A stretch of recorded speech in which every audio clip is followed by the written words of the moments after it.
What's up, everybody? This is episode 150. I am your host, Omar. And this is your co-host, David. And you listen to the Anime Squad podcast. This podcast is about us, friends, that talk about seasonal animes weekly, video games, and whatever catches our interest. Don't forget to like and subscribe and hit the bell notification. And tell us in the comment section what shows you guys want us to talk about. It's not too late. We can still do it.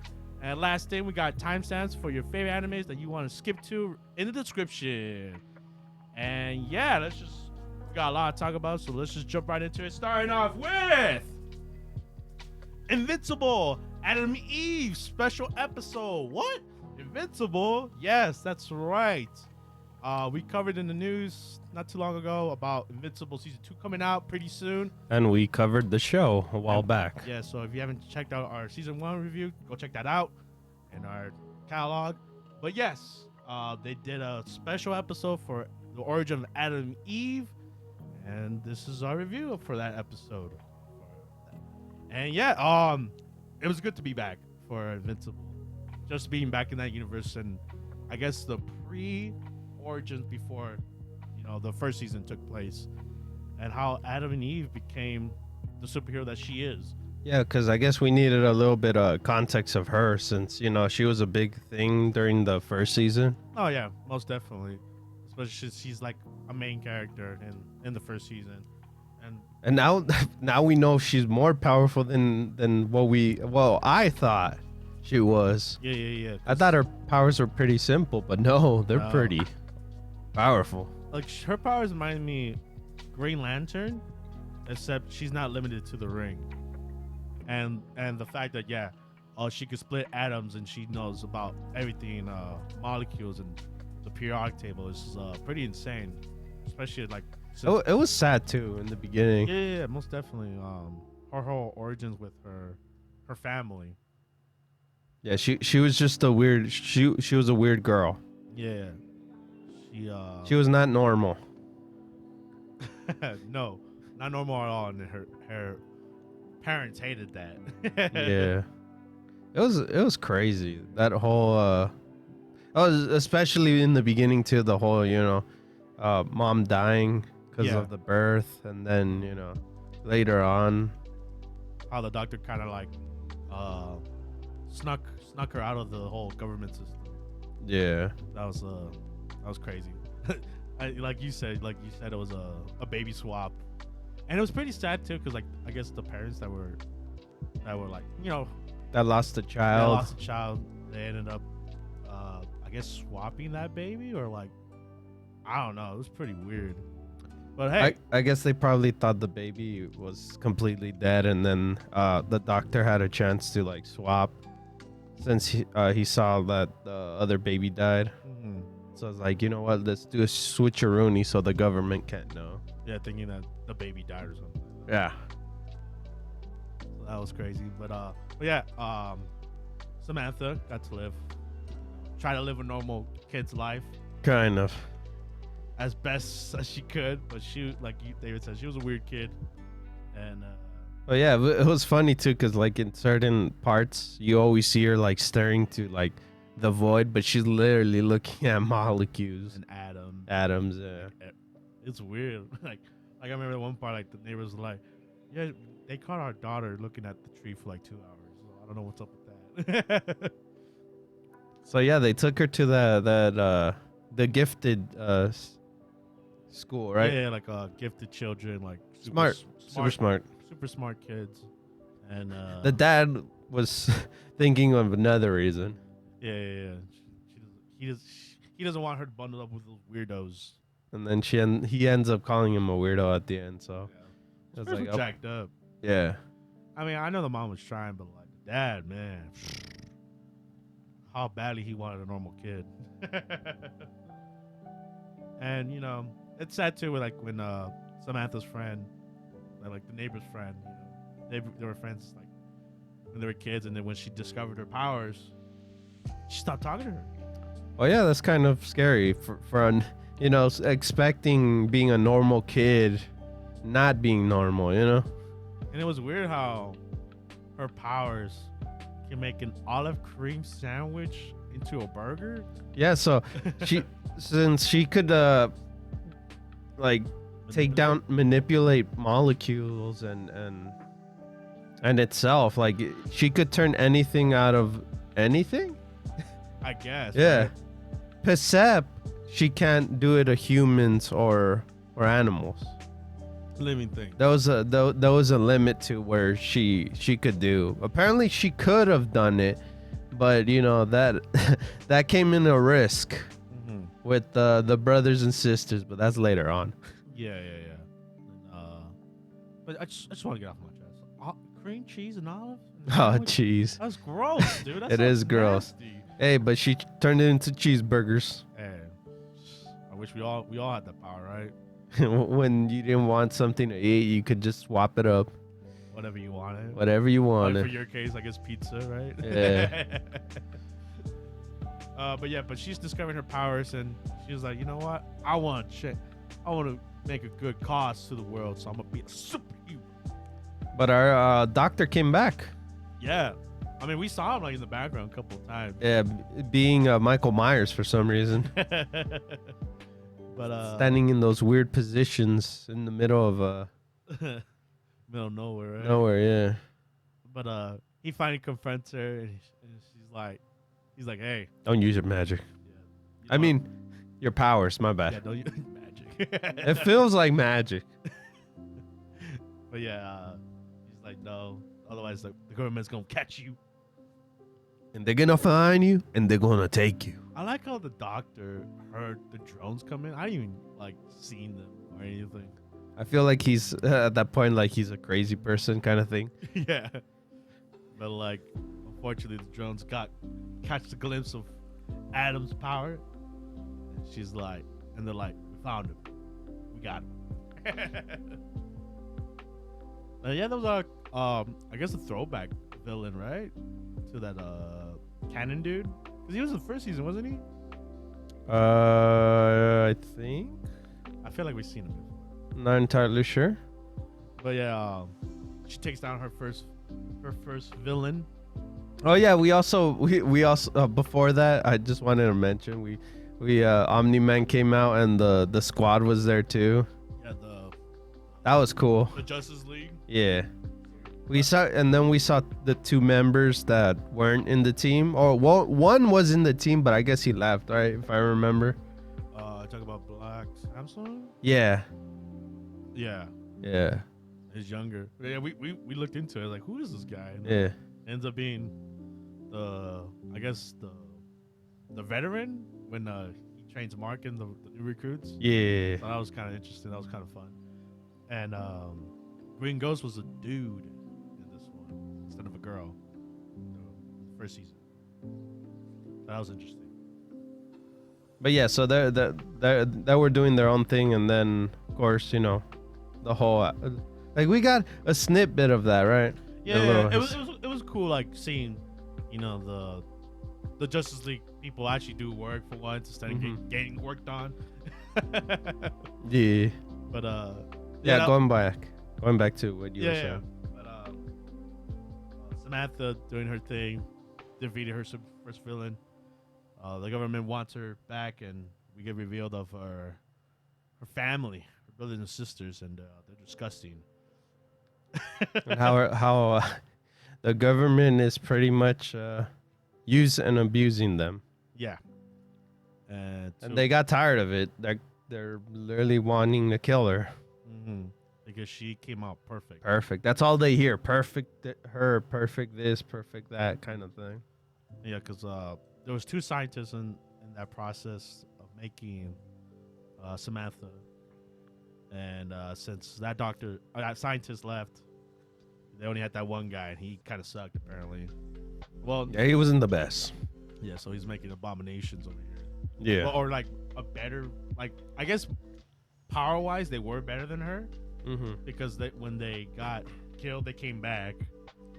Some of them. Well, like I said, they were able. That's where I brought up the whole, like, they didn't give her like the whole ability, because then she would end up like the brothers and sisters, right? Yeah. Oh, because it was killing them, right? Yeah, because they were doing molecules thing, the whole atomic thing too, but that causes them like their bodies not to like control, like they couldn't control their molecules and stuff. You're right. So that's why they're like, damn. So that's why with this doctor, he's like, that's why I had limits for you, because then, you know, could have ended up like them kind of thing. And can I just say that whole fight? That was amazing. Yeah, that fight scene was awesome. Just like how fluid and smooth it was going along. Like, damn, like Adam and Eve was fighting like a badass, you know, for her first time, like her rookie years, I guess. Yeah. Like it was badass. She managed to, well, that's how quick. Well, I feel like time moves slowly since she's able to see molecules at a time. Like her ability to be, that's why she was super powerful, right? For the government to try to stop her kind of thing. So I guess maybe she was able to like stop time in a bit, but we can't see it. It's like she herself does all this stuff. You get me? That's what's insane. Especially like later on in the show, like she taps into something like super powerful. Yeah. Which like unconscious out. Like she goes unconscious after. She goes God mode. Yeah. Just like someone later on. Yeah, exact.ly. But yeah. That was insane. I like that whole fight. Yeah, the whole freeway fight was amazing.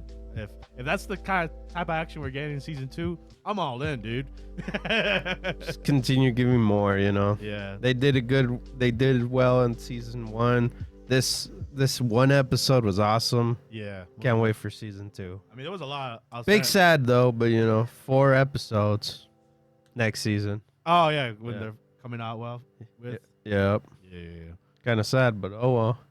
Hey, gives us more, hopefully more action, right? Almost definitely. If that's the type of, like I said, if that's the type of action we're getting, and the type of quality we're getting, they better be long episodes too. No, I'm pretty sure there's still gonna be an hour episode like this one. Yeah. Hey man, I guess they're so confident on Invincible now. Like they had to release this one right away. Yeah.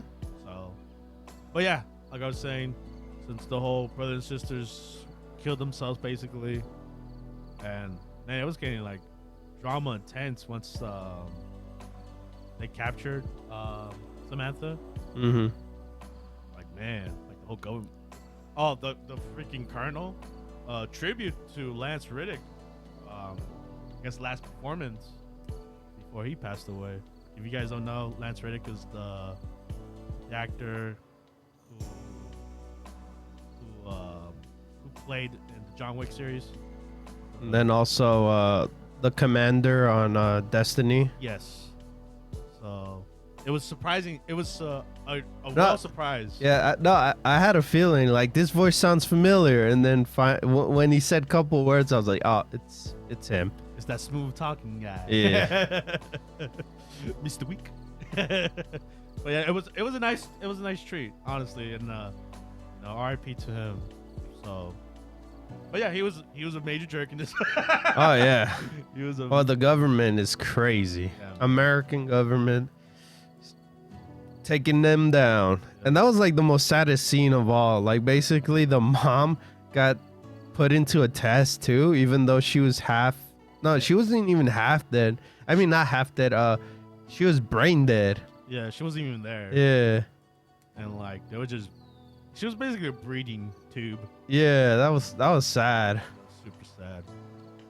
And then the doctor dying too. I was like, damn. Yeah, and then I was like, oop, I'm sorry. The colonel was like, I didn't mean to shoot him in the head. My bad. I didn't expect that. And then that's when she goes God mode, and she basically Men in Black those two people in the room, and that's what causes them to forget about Adam and Eve. Yep. And that's why they don't chase her in the first season. Pretty much. That was tough, man. That was tough origin to go through. I like that. It's like the whole, especially the father, not actual father, but the guy is like, oh, we're the only family you got. Yeah, I was like, damn. Yeah, you're right. You're right. Yeah, because that whole event happening was on her birthday. Yeah. What a birthday, right? What a crummy birthday. Jeez. And the only one that remembered the birthday right away was the doctor himself. Yeah. That's sad.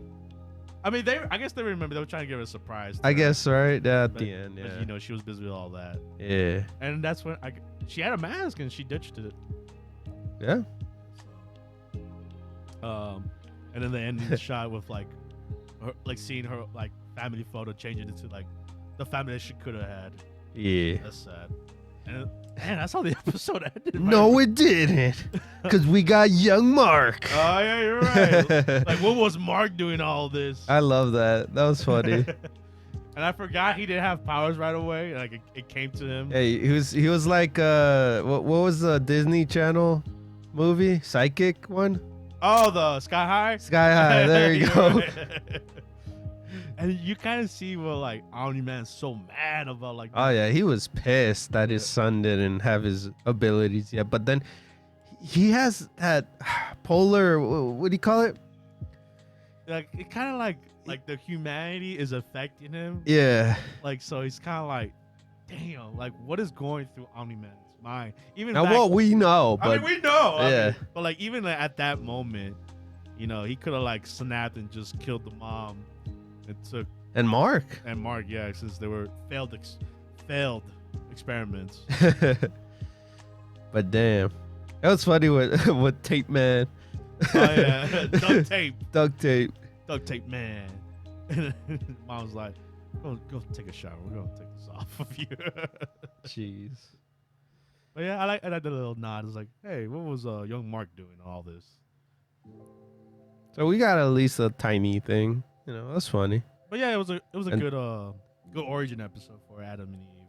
Mm-hmm. I don't know how she got her name too. Because she looks at Adam so many times, so she put Adam.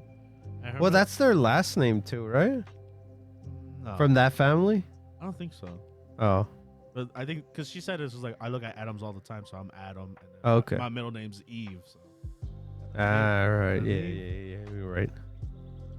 I was like, oh, that's cool. And yeah, that was the special episode of Invincible Adam and Eve edition, and it just makes me more hyped for the upcoming second season. Mm-hmm. But yeah, man, I'm hyped, I'm excited. I don't think we should rate it because. Are you unless you want to rate it, David? Yeah. Oh, go ahead. I'll give it 8.5. Nice. Good episode. Oh yeah, definitely. Felt like a movie. Most definitely, especially since it's an hour, which is surprising for a special. Yeah. Could have been like half an hour, but like, hey. It felt like a movie to me. Good job on Amazon. Yep. keep on working. Yeah, I guess I gave it a 9. Okay. Yeah, it came out of nowhere. Was pleasantly really good. We weren't expecting that either. They just popped it out so you guys could have at least something to watch, and you should watch it. Yeah, most definitely, I would give it a watch if you watch the first season. Or, no, you don't even need to see the first season. Watch the first season. I mean, this is like right away. You could jump right in, and then it won't spoil at all. Nothing. But you know, it's see first season as well. Of course, it's amazing, especially the first episode. Yes. But yeah, can't wait to bring it back. Probably next season of the podcast. And with that being said, we have to move on to our next show. We have The Adventures of Superman, episode 5. Only one episode this time. Lately, they were doing 2 episodes, but now it's 1. So we'll see how long they do that. But yes, episode 5 of The Adventures of Superman. And does Lois Lane know who Clark Kent is? Oh, so from the last episode, exactly. So finally, you know, she's trying to put she straight out. I think within like the 5 minutes of the show, finally. Oh, yeah, it is. She finally is the smart reporter that she is. Yeah. She puts 2 and 2, like, oh my God, Clark Kent is Superman. Wow. She was more like in disbelief, I guess, right? Yeah, because she kept saying the whole time, she was like, I don't like liars. Yeah. I don't like people being dishonest with me. So I hope you're not like that, Clark. And it was making it more obvious with the radio scanner. Oh yeah. And a lot of stuff. It was also reporting in. Yeah. And they're like, oh wait, never mind. Superman just Superman got it. He kept popping in and out, and it was obvious. Anyone could know. Especially like when Lois was trying to move that case, and he just like picks it up normally. Yeah, she lifted, and it was like, damn, that's heavy. It's heavy. It was like, Oh, but the important thing, man, Jimmy was excited for this trip he wanted to do with his best old friends, the you know. Three Musketeers. Yes, sir. Three Amigos. Yes, sir. Donald, Mickey, and Goofy. And then it just ended off with Donald. But yeah. Jimmy Olsen was like, who? I can't wait for my friends to show up to this Sasquatch hunt. It's going to be super awesome. It's going to be super exciting. Damn it, I got to work with Steve, though. Yeah, Steve. Steve is the man. Yep. Steve, the man with a plan. Steve is, he needs him for a job he has for him. Special reporting mission. Let's go. It's funny with Steve. I liked Steve this episode, even though he was a douche. No, but it made sense, though. Yeah. Especially what he said to him. Yeah. He was it was like the most... it was weird coming from him, but it was the most honest thing he would say. He was like, you and me, Jimmy, we're the same, bro. Like, we're lone wolves out here. We're mavericks. But, you know, Jimmy was like, no, I have my friends, you know. It's not just me by myself. I got Clark and Lois. Where's Oh, where are they? Where's your friends? Text them right now. I guess they're not coming, right? I'm like, damn. You know, he said like, oh, dude, you text them already, but they didn't reply, huh? He was like, he already knew him at that moment. Especially when he was denying. Jimmy was denying so hard. I know. Poor Jimmy.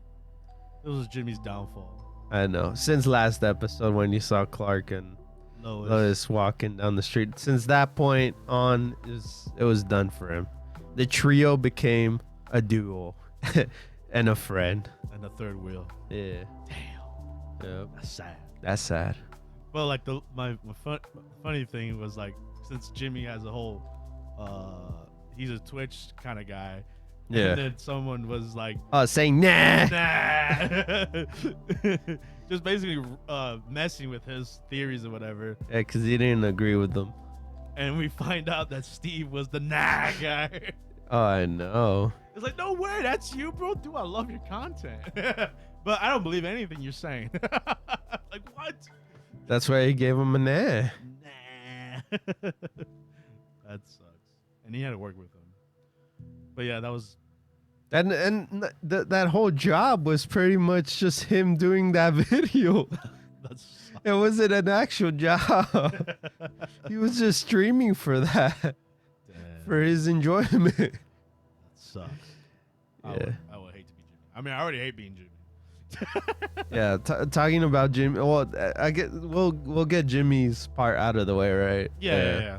So yeah, basically after at the end, like he waited for hours for them to his friends. Yeah, because he was like, meet me at Sasquatch thingy at 5. And they never came. It was like 9 o'clock. He was like, I guess I'm going by myself. Up in a rainy night, and a big creature gets taken. I know. I'm hoping it's Gorilla Grodd, but I doubt it. Since like this whole story's kind of on its own thing. Yeah. But yes, Jimmy's getting taken. So we'll see what happens to him. But that's literally like the first half of the episode, and then the second half is the whole Lois Lane finding out the love. Yeah. No, well, for Superman, love, yeah. Lois. I gotta tell her that I, Clark, can't like her, not like her. But with Lois, pretty much is like, why is he lying to me? Yeah, why can't you tell me your secret? Why aren't you telling me the truth? And she went the extreme level of doing that. Yeah, so both of them, I guess, were in the wrong, right? Yeah, it was basically, why, from Lois' point of view, why didn't you tell me you were Superman? And from Clark Kent's view, it was like, because of what you said earlier, I didn't feel comfortable. Because he did at one point later on, the early episodes, he wanted to tell her that he was Superman, but like, how she wanted us to tell the truth and stuff to people in public. Yeah, like bad-mouthing of Superman. It's like telling telling people your like inner secret, you know? like what you are, even though you don't want to tell people what you are, you know? Yeah. So I get what Clark in general was getting to, you know? Yeah, so they both have fault. Yeah. And that's the unfortunate part about all this, because there's no winning side in that argument. Oh no. So, Lois is pissed off. Superman dumps, and it's not helping that the FBI, the Secret Service or whatever, they're after I guess the whole armored pieces that has been happening throughout the whole show. No, they were after Superman. That too. But Yeah. they were cutting down all the people that had like the armored pieces or whatever. But their major goal was to take down the threat to humanity, and that's Superman. Did you get the whole Colonel thing? No, that was it. Oh, okay. Yeah, that was it. He was afraid of Superman? No, like the whole government was against him. Oh, okay. Yeah, because he's an alien. Okay, gotcha. The whole reason why everyone was afraid of Superman, because they said it that way so he could be the bad guy. Okay. In a way. Yeah, I was a little bit confused of what his whole tie-in to. Yeah, and then that of was. course, you know, the colonel guy's like, I don't wanna harm those people on that the freeway. civilians, Yeah. Yeah. So I'm gonna stop for now. Because like the FBI agent guy kind of like sliced the thing in half. Yeah. So obviously he's not thinking about casualties. Yeah. So, But now he finally thought about it and was like, I'm gonna stop there. yeah, it's like, wait, I'll deal with your ass later. exactly. Is Superman really the bad guy? Oh, we the bad guys? Dun dun dun. But yeah, a lot happened in this episode. A lot of government, right? Yeah, damn. Not only the other show, but this show as well. Damn government, man. Always mailing in. You never know if they're the good guy or the bad guy. Most of the time, they're the bad guys. But yeah, that was a great episode. Cannot wait for the next episode. Yeah, a lot of drama this episode. Most definitely. For sure. So yeah, cannot wait. Hopefully Jimmy is fine, and we'll see what Superman does. Oh, and yeah, they kind of it's weird, but they kind of broke up, even though Oh yeah, they never went out. Yeah. Oh, Lois and Superman. Yeah. Yeah, it was weird. So they broke up, and now I guess they were never together, so it doesn't mean anything. Yeah, love, right? Yeah. Also, and the end credits. Yeah. I wanted to point that out. I like how the little end credits are always different. Like this time, there was no Jimmy walking. Yeah. Usually Jimmy's walking. The photos aren't like missing people, and then of course, you know, the final image of all three of them are Three Musketeers cutting breaking up. in 3 pieces. Yeah, they're split. They're split. Damn. But yeah, good episode. Cannot wait for next episode. But with that being said, we move on to our next show. We have The Gene of AI, episode 4. Man. Any names? Hold on. Do you have any fantasies that you want to happen in real life, David? Sometimes. Well, this is the episode for you. Not really. This episode was weird, man. No, but it makes sense for certain of these fantasies in general, for people in general. Yeah, because it's I imagine people really doing this. No. For real. Yeah, That's the thing. All these 4 cases, we got 4 this time. Yeah, that was the title of the episode, Yeah. and it was basically I guess Ria, the nurse. the assistant. Yeah, Yeah. she was kind of like she likes the doctor. Yeah. Pseudo. Yeah, pseudo. Yeah. So she's like, how can I get his attention? Whatever. Do we talk about both of the parts? Part it 1 basically and ties part it in, 2. right? Yeah. We We'll can. skip the other 2 for now. We'll talk about those. Yeah, basically she's the friend at the doctor. She invites her over. She's like, hey, I can help you build a fantasy.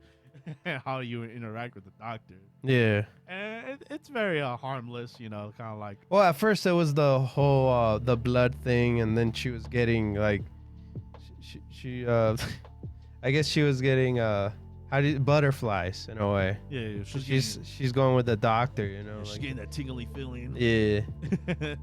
What does this mean? Yeah. And I like just like the scenarios they fantasize about like, oh, I bump into him at going to school. Was that the second part? Oh no, it was the first part. Oh, the first part. She was like, "That's not even the doctor." Oh, okay. And then the second part was I think they lived together, and how like they would react living together and all that stuff. Oh, okay. It's just like, no, it's not right. And then that's when the friend put in his scenario with the doctor, and it was kind of like a yaoi drama. and she's like, no, I'm tired of this. I don't want to continue this one. Like, come on, it was getting good. Yeah, it's crazy how much she likes him. Yeah. And she doesn't want anyone else to be with him. Yeah. That was the one thing she said. Yeah. Suru, no other girl other than me. But yeah, and then the other two cases were outright sad. Oh yeah. How they turned out. So I guess the school one, right? With the whole kid? The kid Hannah, right? The Hannah program like really screwed him over, because even because he went to go. Okay, I don't know what Dr. Sudo does, but I feel like he does everything medical. He's a psychiatrist. He's a normal doctor. He checks everything. Robots. What do you call them? Humanoids. Humans. He does it all. Toy repairer. But yeah, he goes talk to the doctor. Like, hey, can you install me this? Can I watch porn in private mode? Yeah. He was like, yeah, you can do that. Just don't get addicted to that thing. Man, he warned him. He did. And what more can you ask for a doctor, right? Yeah. But some people don't stop the abuse, No, yeah, most certain stuff. So, but yeah, he told him like, don't mix with fantasy with reality, because you'll forget which is which.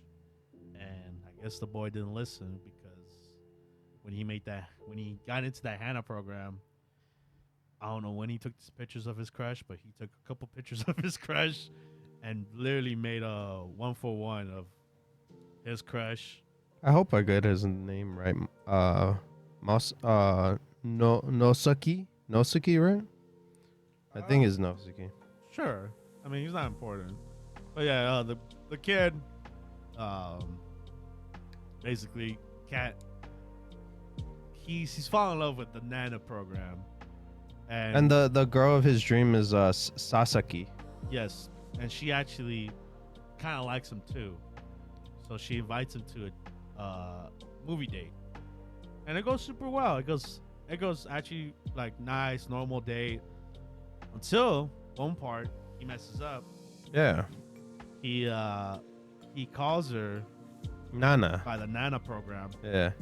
She knew about the Nana program, but I think he could have just continued talking and it wouldn't make it weird, but he made it super weird at the end.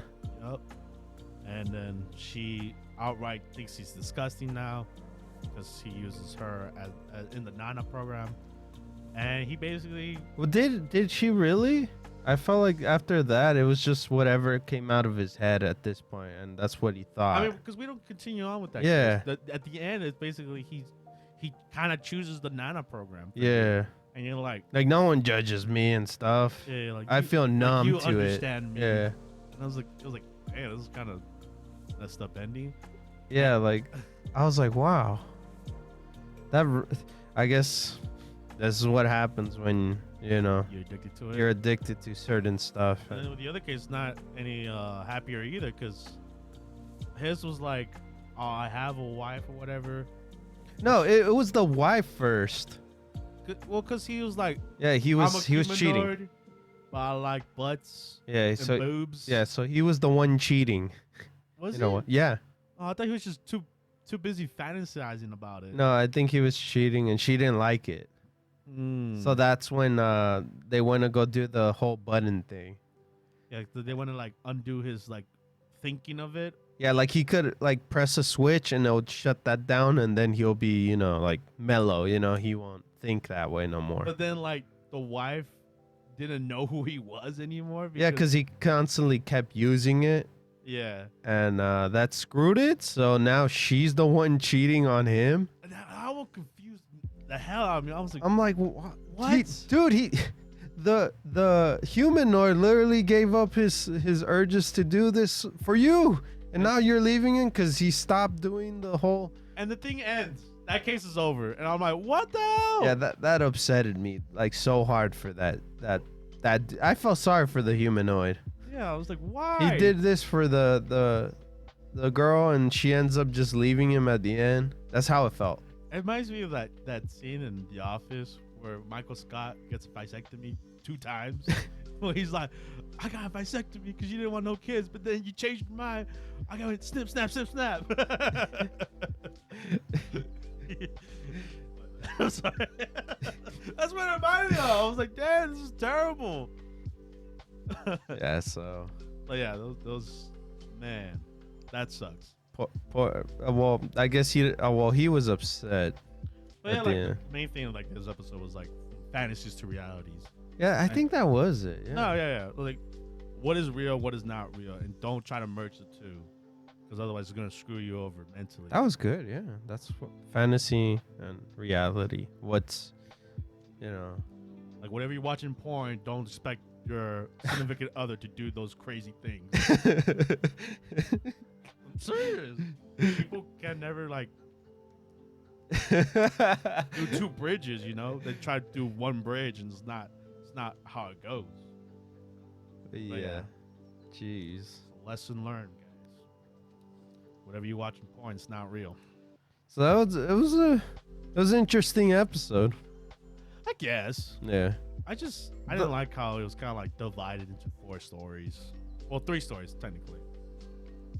I wish it was a bit longer for some of these so we could see the actual kind of ending. What would have happened to them? Kind of like the 3rd episode and the 2nd episode. Yeah. We got endings to those in a way. It was weird like how we got more story with like the bear episode, and then this one's like, yeah, you kind of get the gist. And I'm like, this is interesting. I kind of want more. Yeah. But, oh well. We'll see. I mean, we have 1 more episode. This is the 5-parter episode we try to give, and honestly kind of want to drop it, but I gotta respect the rule and see how if this next episode convinces me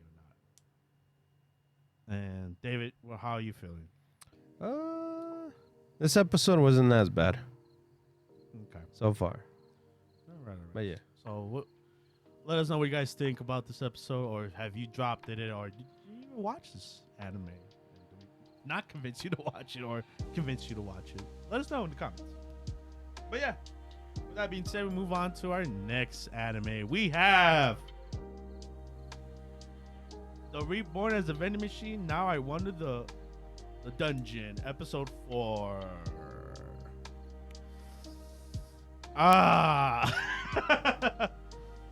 They stole Boxo. Oh no. Oh no. What are they gonna do with Boxo? This time Omar didn't get his girl this episode. No, they shafted her in this episode. Because he was taken. Yeah, taken the movie. She's gonna find Boxo and she's gonna kill them. But these thugs, these thieves, since they know that Boxo's a magical vending machine, they try to beat it up like cavemen.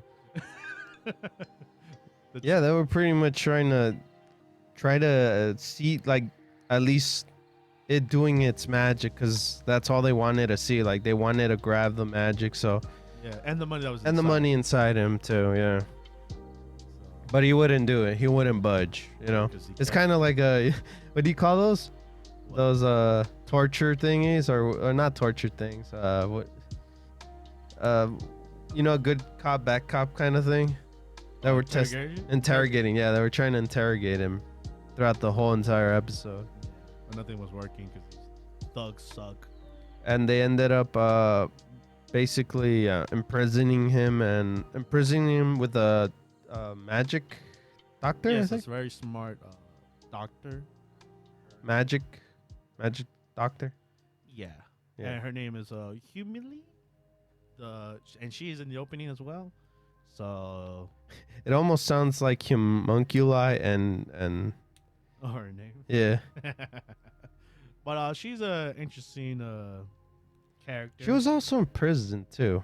Yeah, it didn't feel like they were in prison. They're pretty nonchalant in their little. Oh, well, kind of. In their cell. Kind of. Yeah. But our vending machine just popped out magazines, adult ones. Oh yeah, and they just gave up on her. Those thugs were gonna do some nasty on her. Yeah. And they're like, "Wait, I got magazines." They're like, "Yo, guys, I gotta go to the bathroom." I guess I gotta be going. Something came up right now. Yeah. Don't bother me. Oh, nasty.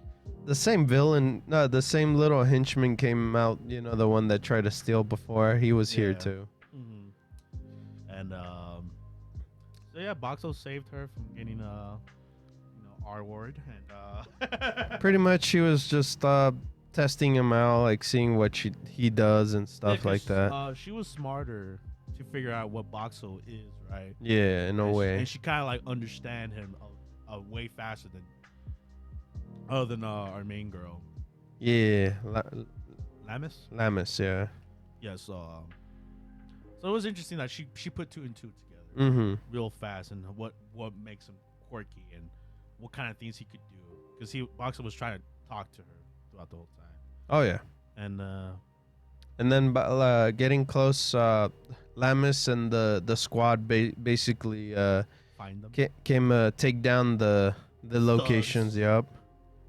And it was getting too crazy, too hectic, and then they ended up destroying it, and bombs were igniting too. So napalm strikes, air strikes were going off. Luckily, I don't think so. That would have been cooler.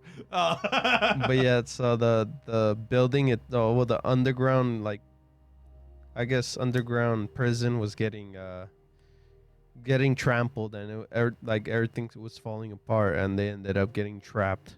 Boxu and ended up putting a force field thing. Yeah, they called it an AC-130, and it was danger close. Jeez.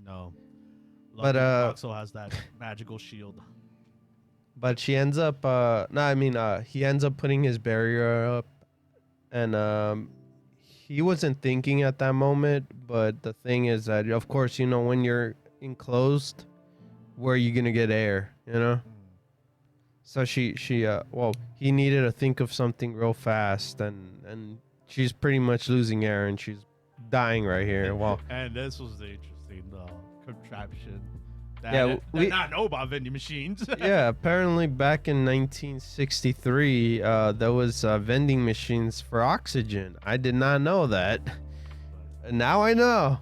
Yeah, Boxo pulled the one out of his box. Yeah, and tools. And he turned into an oxygen vending machine to let her breathe. Now my question is, like, I guess, if this was like out there, how much is an oxygen tank? I have no idea. To you to breathe, how much would you charge that? Because they say free, obviously, in the real world. Well, he does it for free. Yeah, he uses his points. But I like how that little fun fact was there. I was like, who's buying that? Or is that just like an emergency? Yeah, I'm not entirely sure how that runs or how for what that purpose is, but because you remember like a couple years ago when people were charging charging stations. I imagine like that kind of service, like they charge you for that. But yeah, you went to sidetrack on that, but Lamis ends up finding them. She was pretty much becoming Chris and pushing the boulders out of the way, rocks. Punch those boulders. Ends up saving both of them, and they're free. Yay! The day is saved by this squad. Hell yeah! And yeah, so I guess Helium, yeah. I kind of joins their squad, I guess. Oh yeah, because she has nowhere else to go. Yeah. Where's she gonna go? But yeah. And they know each other. Both of the girls. Yeah, Lamis knows her. Yeah. She's famous. Yes. And yeah, that was episode 4. I also want to drop this, but hey, I gotta respect the code. Episode 5. We'll see if it turns me around. Yes, sir. This episode did not help, but hey, we will see. Mm-hmm. Are you in the same way, David, or? Yeah, well, we'll see next episode. But yeah, that was Reborn as a vending machine. Now I wandered the dungeon, episode 4. That being said, we move on to our next show. We have Helck, episode 3. And as obviously from last episode, the last final challenge is to take back the castle from those fallen angels, those angel soldiers. Oh yeah, That taken over. And we got a little fun fact about the underworld. How I guess and you know what's cool? We actually get the journey. Yes, we do. That was surprising. Yeah. And we get a new character as well. The monk kind of guy. Oh, the one that ends up being in their squad. Yeah, because he's the final 4. Yeah. And his thing is to put up a barrier, but takes a while. And I'm like, what? 30 minutes? We need this barrier now, monk. Yeah, he's kind of the weak one out of the group. But he got a sweet tooth. Kind of the weak one of the group. But I was saying the world of the underworld, I guess, it's full of toxins, and it's unsafe for I guess the residents to breathe it, so they can't wander the world freely unless there's a little dome barrier, so they could, in most towns that they are in, they could live freely. And then it's not the case in the human world because the human world doesn't have that problem. Asuta is basically talking for us in the human world. Yeah, because she's scouting out what's happening over there. Yeah. As we know, in I think episode 1, she was like, "There's no humans in the human world. What happens to all of them?" So she's trying to find if there's any humans out there. And then obviously, Emilio is with the 4 contestants, but she's not. She's undercover. Yeah, she's undercover. She's in a different department. She's just a regular person, not royalty. Even though she acts like a leader. Yeah. And it's funny because I like that Ken Rose. It's just. He's just happy. Yeah. He's just like, yeah, let's go. He still doesn't believe it, but okay. While the other girl's like, do you not know what situation we're in right now? Hiru? Yeah, Hira? Yeah. Dark elf looking demon. Yeah. That was funny. She's like, it's her. Yeah, so act respectfully. And I was like, nah. Nah. No way. Nah. Nah. And then Heck was just being Heck. I was like, yeah. No, it's funny because she heard the conversation and she's like, pretend I was never here. Oh, yeah. Don't call me miss. I'm just. She's like, I'm sorry, miss. Yeah. That was funny.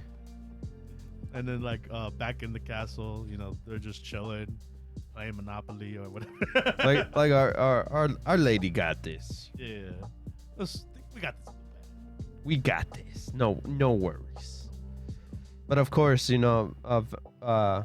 Vamiro really just is Heckle literally doing this. Yeah, is he doing this for real?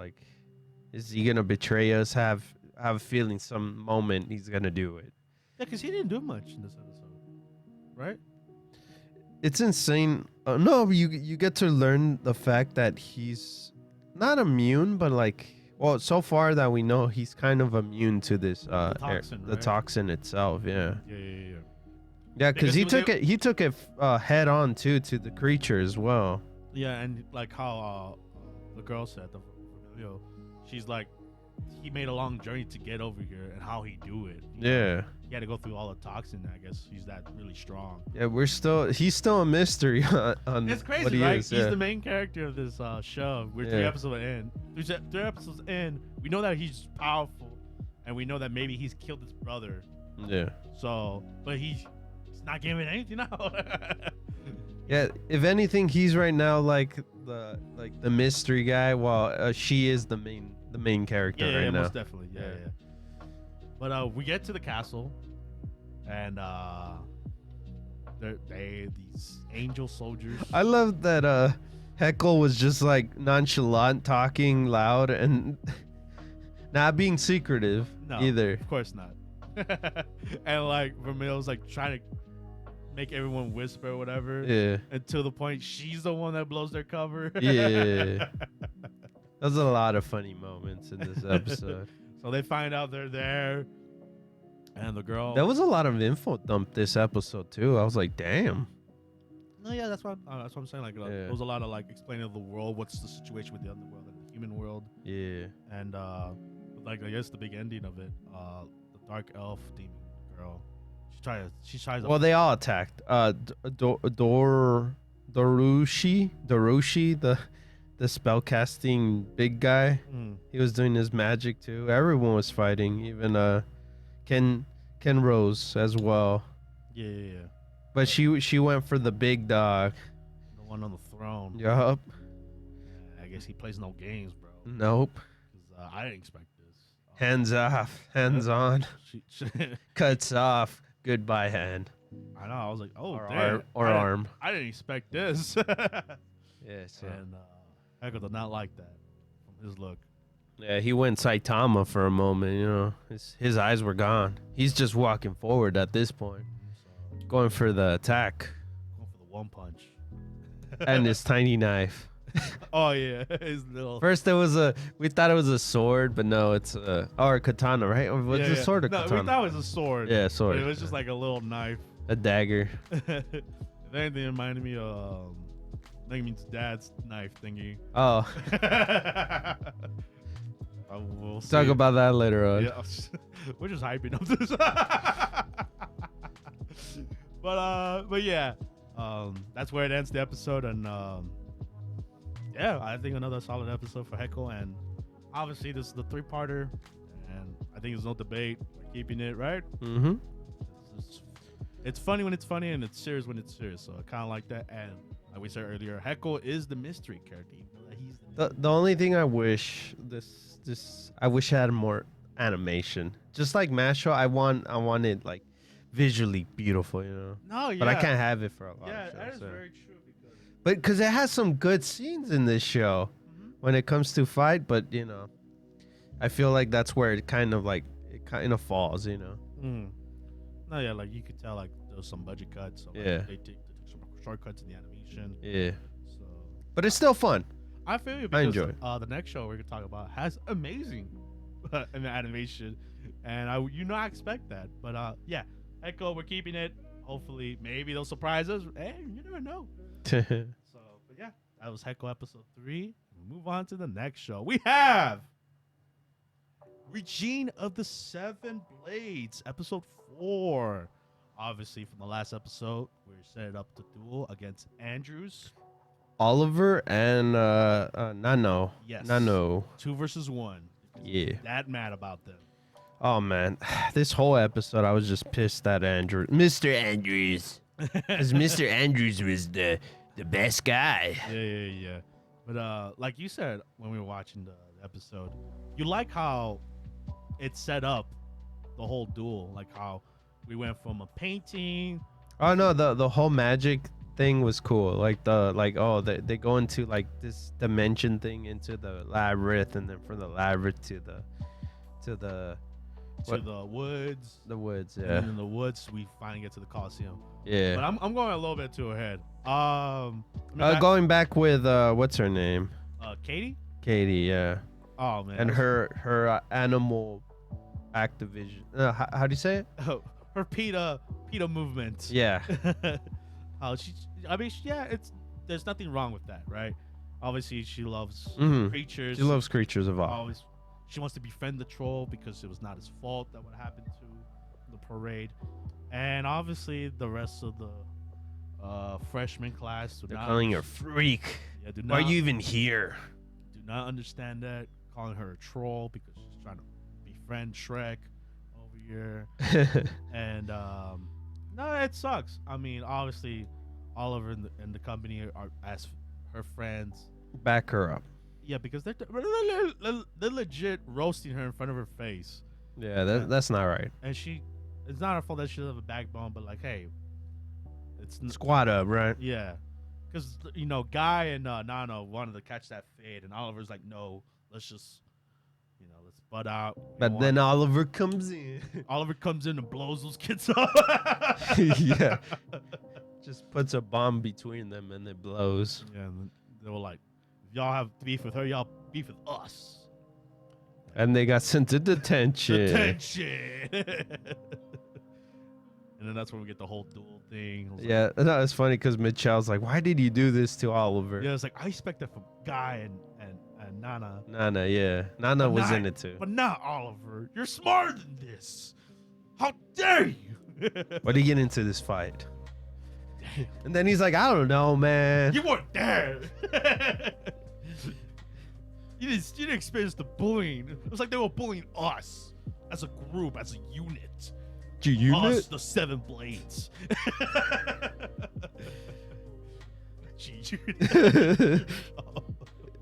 NWA. No, jeez. But yeah, like we said earlier, we head to the duel, the Coliseum, and it's big, it's huge, and I guess the Andrews is always talking, mad. Yeah. And mad, good.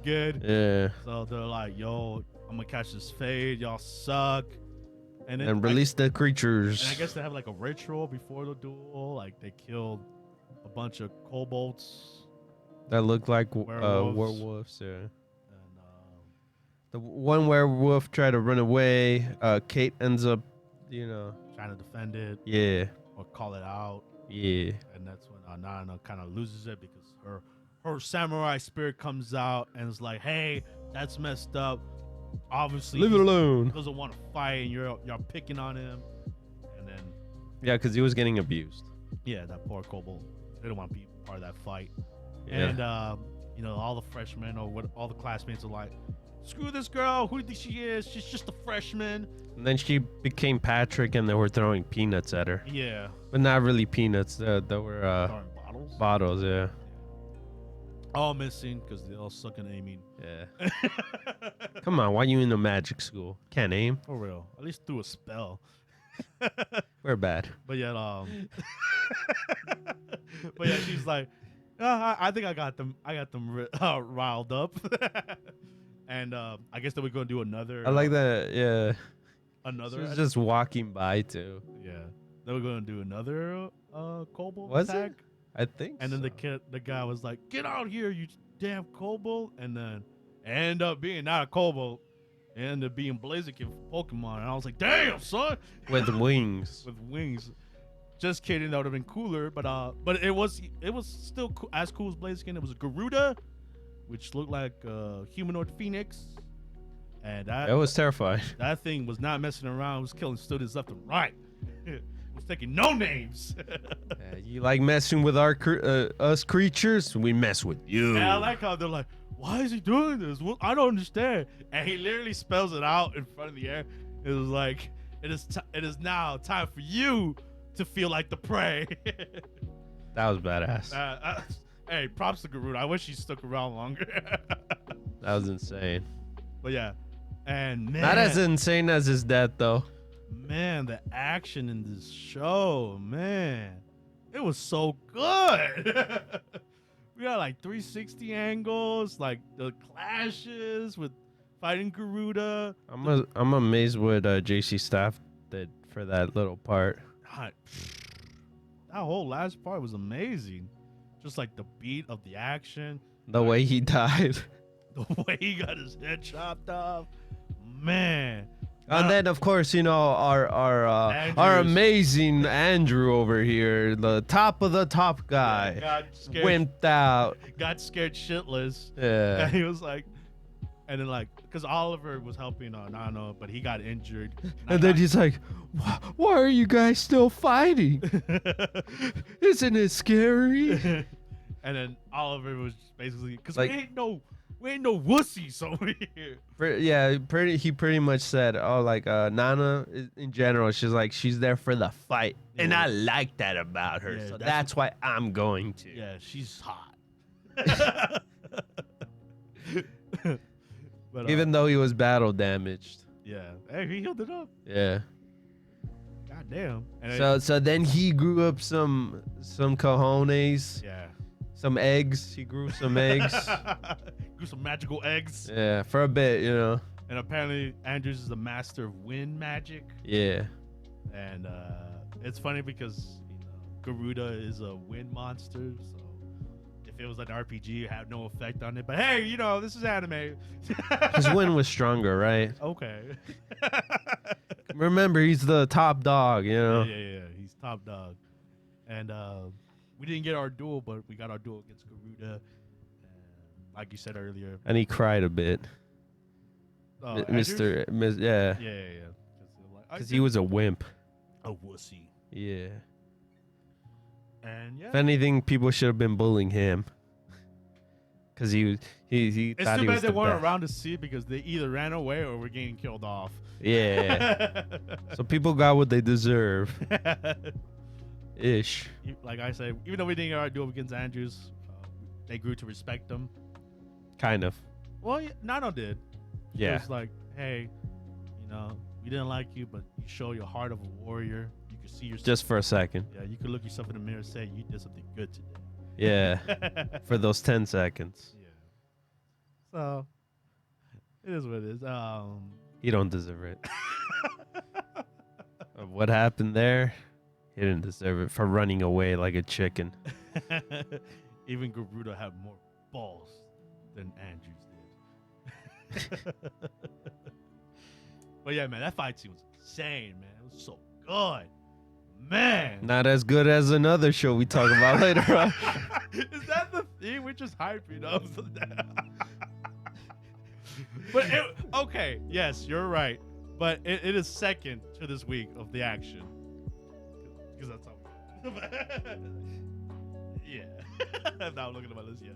That's the only action show we have, other than JUJUTSU Kaisen. But yes, great episode for Regina of the Seven Blades.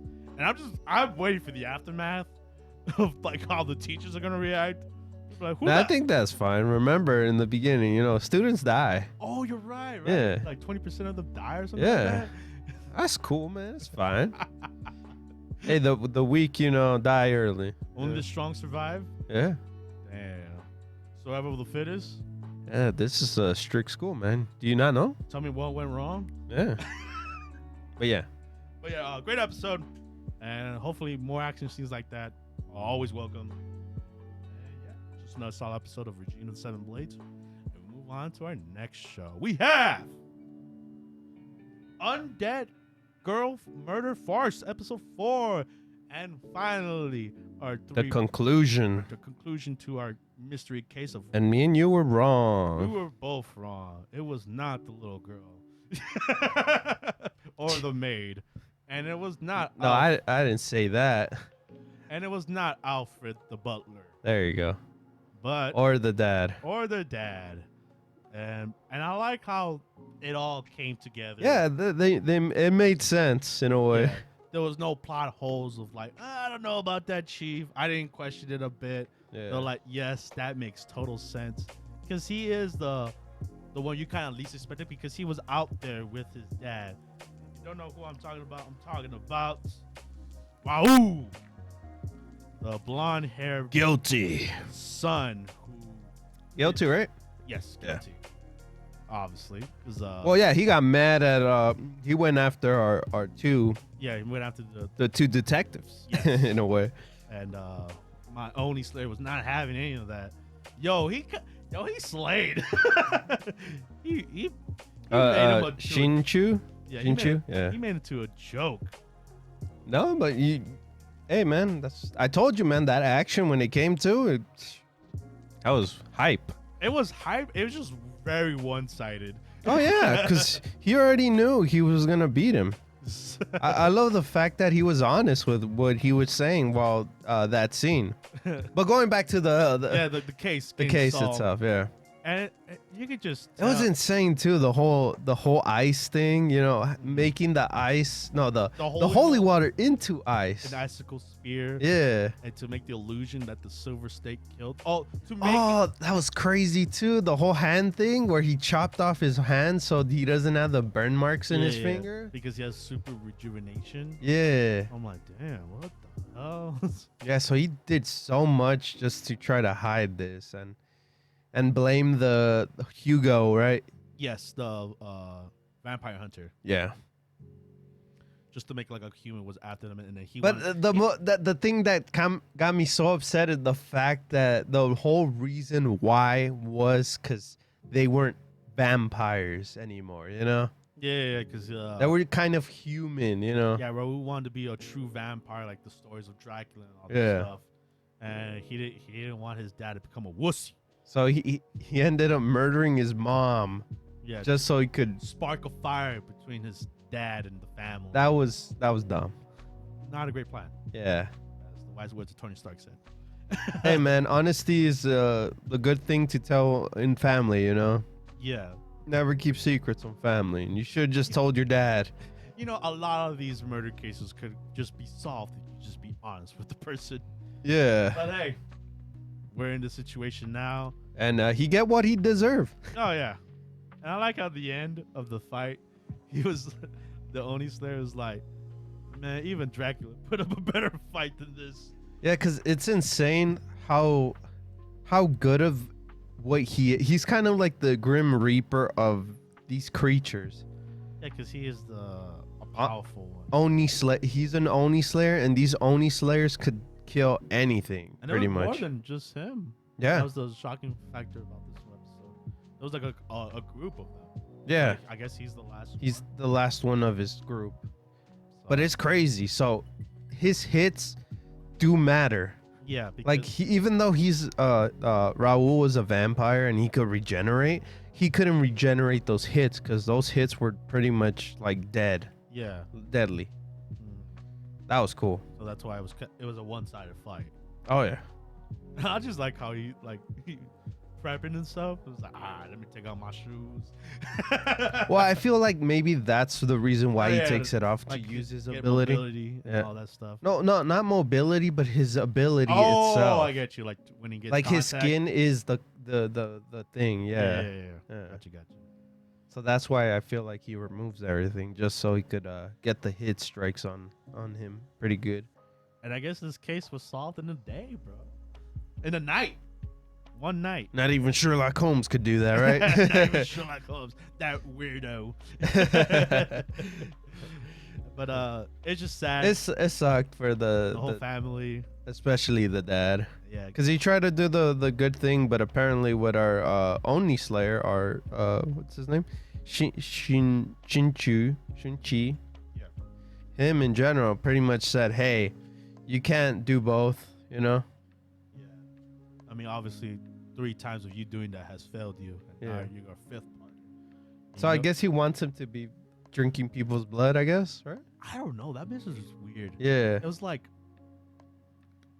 you know what they You say? can't live in both worlds, I guess. Yeah, and you're gonna have to choose at one point. Yeah. I was not entirely sure what he meant about it. So I felt sorry for the fact it ended up dark for them. Yeah, because he killed his.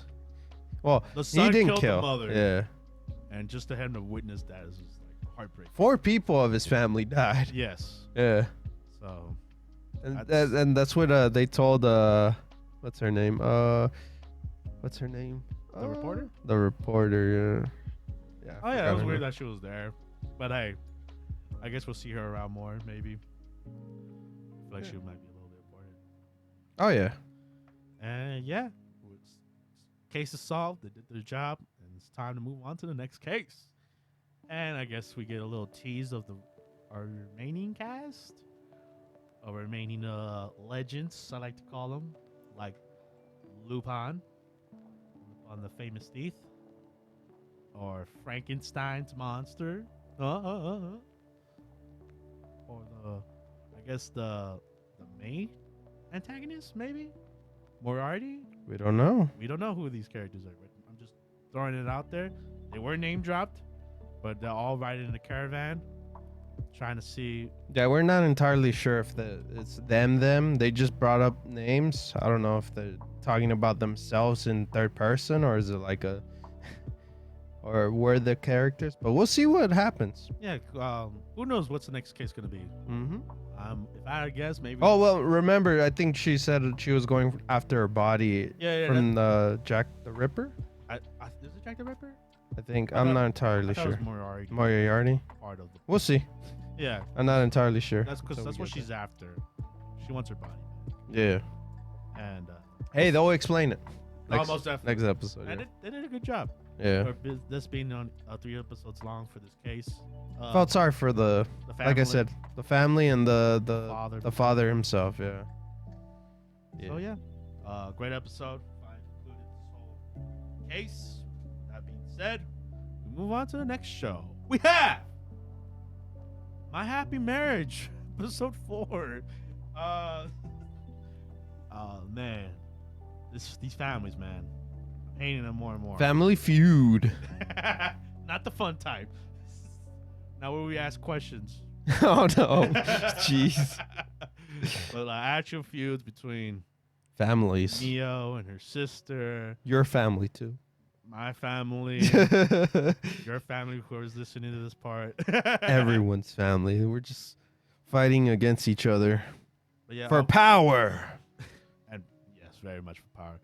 But Mio, right off the bat, feels. Oh, she had like a dream about her mom, right? And kind of like how the father really didn't like her because she had no powers. Right? That power thing is insane. Yeah, very status quo of this anime. Without no power, you are useless. You have no quirk, you're quirkless. You're quirkless. You got no superpowers. I hate you. If you have no magic, you suck. You're Mashal. You're Mashal, you're Asta, you're Deku. Except, Mio's like, she really been through the trenches. but just Cinderella. like those heroes, I have a feeling she'll have her quirk eventually, or power, or magic. You think so? Yeah. I hope so. Remember, she's her mom was Her bloodline. yes, so she, Super powerful. just like Mark, she's gonna get her powers later. Man, Mia falls into that trope.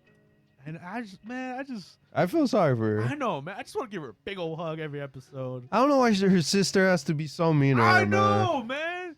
She's just chilling outside the streets. She just had to come in and ruin her day. I know, like I get it if it's an actual, like, we're not blood related, so stepsister would always be mean, but they're half related. I know. I don't know why she has to be a jerk to her. Just because she accidentally thought you stole her thing. Boo-hoo. Mistakes were made. Oh, well. And Mr. What's his name? The childhood friend? Yeah, why he should have I stopped hate him him. right off the beginning. Got no backbone, bro. He's so weak, bro. He got a weak bone. Yeah. I hate that guy. But the guy we don't hate, he went straight out to the home, Oh, bro. man. I love that guy. I love Fiance. Kika, I can't say his name. Kodo? Yeah, Kodo. The Kodo? Kodo family. Yeah. He's like, hey, I want us to have a relationship as a families because I'm really going to marry Mio because she's the best. She deserves better. And I know what you guys did. And I hate you guys for it. But this all could be solved if you talk to Mio face to face and you sincerely. No, I want you guys to apologize for this. And if you don't do it, I'm cutting ties with you guys. Yeah, I don't need you. Yeah, I'm Kodo. Have I'm badass. Have my family. My family's better than yours. Exactly. And I'm out of this bitch. But yeah, he's got some type of authority in a way. Oh yeah, because since he's part of a special military unit, Yeah. and he obviously has amazing powers. Mm-hmm. So obviously he has a status quo, and the father was like, I don't want to do that shit. And then we also got a little bit of commentary of the other father from The childhood friend guy. Yeah. Oh, and we meet his brother. We didn't get a name. Also his brother. Yeah, Yeah. we didn't get a name, but like he is the older brother, right? I think so. And he has powers too, which is kind of scary with the whole. It reminded me of JoJo. Oh yeah. With Rich Laddie. Yeah, where you could shut his mouth. Yeah, he zipped it kind of like a zipper, you know. Zip it. It was making him not breathe for a second too. But I guess he's kind of like a playboy around his town or whatever. I don't know. Kazuki, I think that's his name. That's his name? Yeah. I thought. They probably didn't, but I'm just making sure to Obviously, I feel give like him a name. he's gonna play a bigger role. Mm-hmm. But But yeah, Mio in general felt like she was putting herself down. Even her sister was putting herself down, but like later on, she just kept blaming herself more like again. She got back into her rut. Yeah. Of like, I'm worthless. Why am I here? I don't deserve this. But then Yuri comes for the rescue. Yeah, I love her. She pretty much tells the boss over here. Yeah, she's like, "Oh, is this your friends?" And I'm like, "Oh, you guys are acting kind of most of the stuff." Oh, you guys are kind of mean. Let's go, Mio, my master. And she's like, "What? You actually getting married?" Like you know. Oh yeah, and then Kaya also goes back home and ends up finding Prince Charming. But who's Prince Charming? The boy, I see. Kodo, yeah. And he's very handsome in that moment. And so there's gonna be drama. I feel like she's gonna try to steal her man again. Mm-hmm. She first stole the first one. Now she's gonna aim for the second one. I'm sorry, we're all over the place, but it was such a good episode. Yeah. Because Mia was trying to repay Kodo with the nice comb gift, with her own gift. But obviously, she doesn't have a lot of money, so Yuri decided like, hey, you should make something for her as a gift. And I think that would be more better than you buying something. And it's true. I think a more personal home gift is always like. When it comes from the heart, that's what counts. Yeah, so she decided to make kind of like a hair knot. Or hair braid. Hair braid thing. For his scrunchy, you know. For his long, luscious hair. Yeah. And I love that scene where she comes in. Because she's super down in her dumps. And she's like, I wanted to give you this gift, even though it's worthless to you. Yeah, she was still like I said earlier, she wasn't down in the dumps. She was completely like, oh, I don't deserve to live and stuff like that. And to be honest, I could leave too. And then she even like said like, oh, if you want me to die, I'll be gladly to do it, because she revealed to him like, hey, I'm sorry. She pretty poured her heart out at that point. Finally. Yeah, because she felt guilty not being out front, honest with him. Her not having powers. She said it all of it. She has no powers at all. She has nothing. Yeah. And he came in for the hug. Yeah, he was like, it's okay. I still I'm still marrying you, girl. Yeah. Don't worry. And I was like, oh, that's so beautiful. He accepted it, and then she ends up putting it on him. Where's it with honor? Yeah. Beautiful. Like he said, he's gonna marry her. Damn right. More in my heart. But there's always, we can never have a happy ending episode, because obviously Family Feud, not the fun one time. And then the childhood friend's father is like, damn, he's really falling in love with her. Damn it. Need to take him down. How though? Drones come in. Just kidding. No. And he's like, how can I do it? And he's like, wait a minute. The other sister. Dun, dun, dun, dun. I could use that. We'll see. That's how it ends off. And man, what a cliffhanger. I don't want this snotty little stepsister to jump in the Kool-Aid. Oh, but the one that actually helped even more was oh my god. Thank you. Yes. I just remembered Hana. Yes. Yeah. The other maid. The servant that back in the day tried to prevent her to be stuck in the shed from last episode in the flashback. Well, she cared about her a lot. Just like her own mother, pretty much she cared about her. Yeah.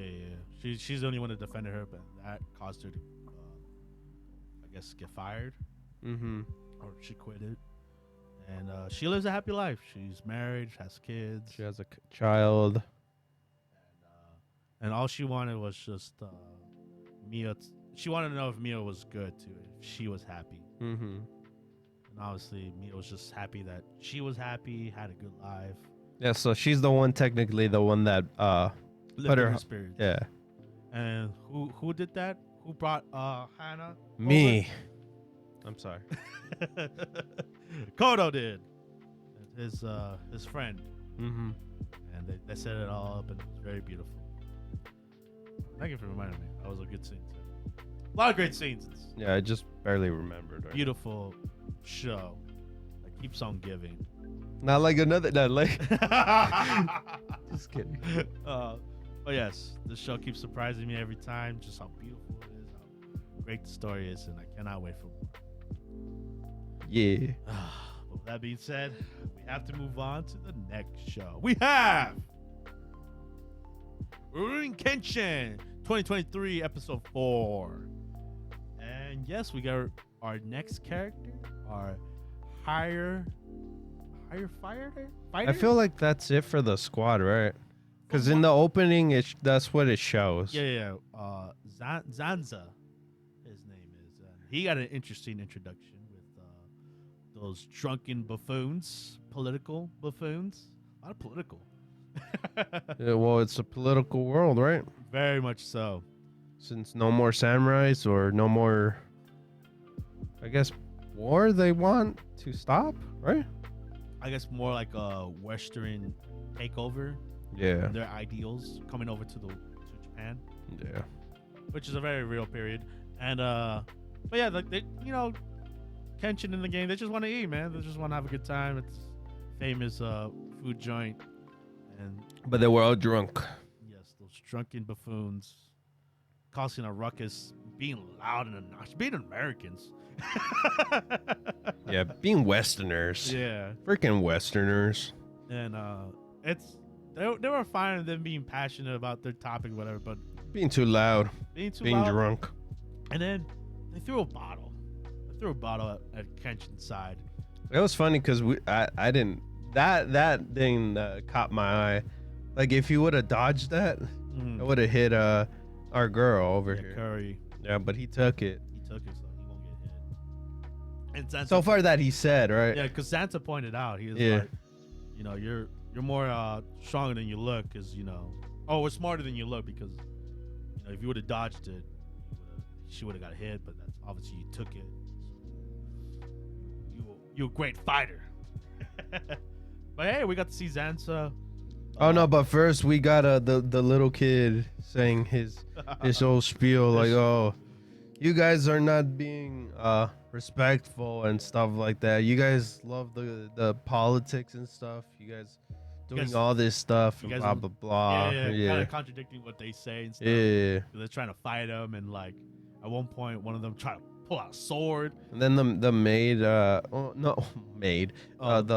waitress was intervening, but then the guy's like, nope, get away, lady. This one, Zanza was like, yo, let's take this outside, like men. Yeah. And I guess it was a weird weapon the politician guy had, kind of like a hidden blade. I thought it was more like brass knuckle with the knife on it. Because it looked like a steel pole kind of thing, right? I don't know. It was a weird weapon. Yeah. But it was supposed to be a concealed weapon. He was trying to stab him in the head, but Zanza, being the tough steel that he is, he was like, yo, that's weak, dog. You try to hurt me. Funny. I bet you could take you with one flick. And he did. That was pretty cool. He was like, bah! And then our boy Kenshin ends up seeing the blade guy just whip it out, and he's like, no. What do you think you're doing? And then he stopped that fear. He was like, oh, let's get out of here. Pretty much, and they all ran. And that would typically be the episode, but there's a little twist in this one. Returning villains. Oh no. They're like, that family again. Damn Korea, we want that dojo so badly. And then Zanza's like, y'all got a prison already? That's crazy. Yeah, so the two that ended up going to prison got out, and now they're hiring this. Pretty much he's a hitman, right? Yeah, he's a hired hitman. Yeah, a fighter hit, right? Or hit fighter? Higher fighter. Yeah. There you go. Yeah, so He's known for that for the underground scene, and that's why they call him Zanza. And he's a tough cookie, bro. And obviously he just wants to fight Kenshin because he's a tough warrior of his history as well. That's I love how Kenshin just figures it out. Like, have someone's coming. Yeah, someone coming with some fierce energy. Lo and behold, they did a good 360 camera angle. That was kind of out of left field, but hey, I expect that. And they were like, "Hey, you two losers, get over here too. We can feel your energy." No, you ain't hiding. And then, hey, take that gat out of there. I don't know how he saw the gat. I don't know how he saw the gat, and I don't know how he broke that gat too. Yeah. He stomped it with both his fists. Yeah. Sure. He shattered it with his hands. That's how strong he is. Yeah. And obviously, Kenshin and Zanza have a duel. We see his special weapon. Yeah, his claymore-ish. Yeah, claymore-ish. With a dumb hammer handle. Yeah. Weird weapon looking. But it's kind of like more of like a club. But he says he could slash with it too. So.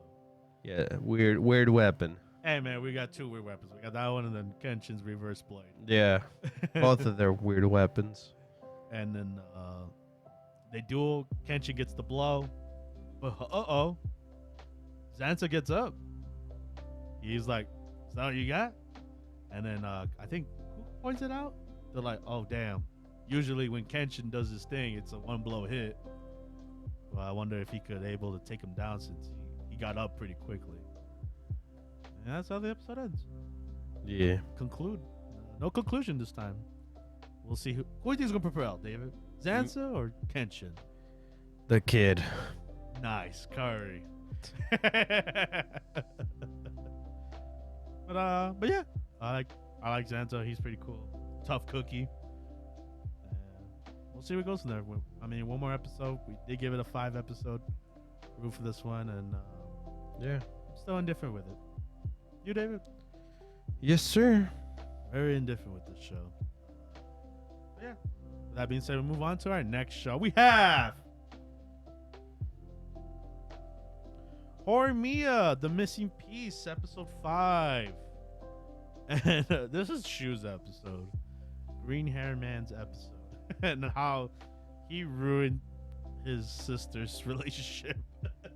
With his relationship. Yeah. I thought it was pretty funny. Yeah, because he was trying to be the older brother. Yeah. I can't leave this them two alone at home. Do you know what middle schoolers do to each other when they're alone at home? Yeah. Not in this house. I'ma be home.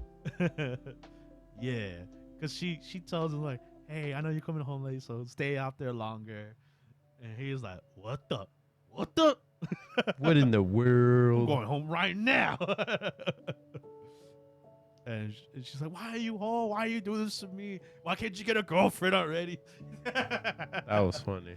And then like they're trying to like duel each other. It's funny how like he went from in the show like he would be like the funny guy, what's up guys, annoying guy.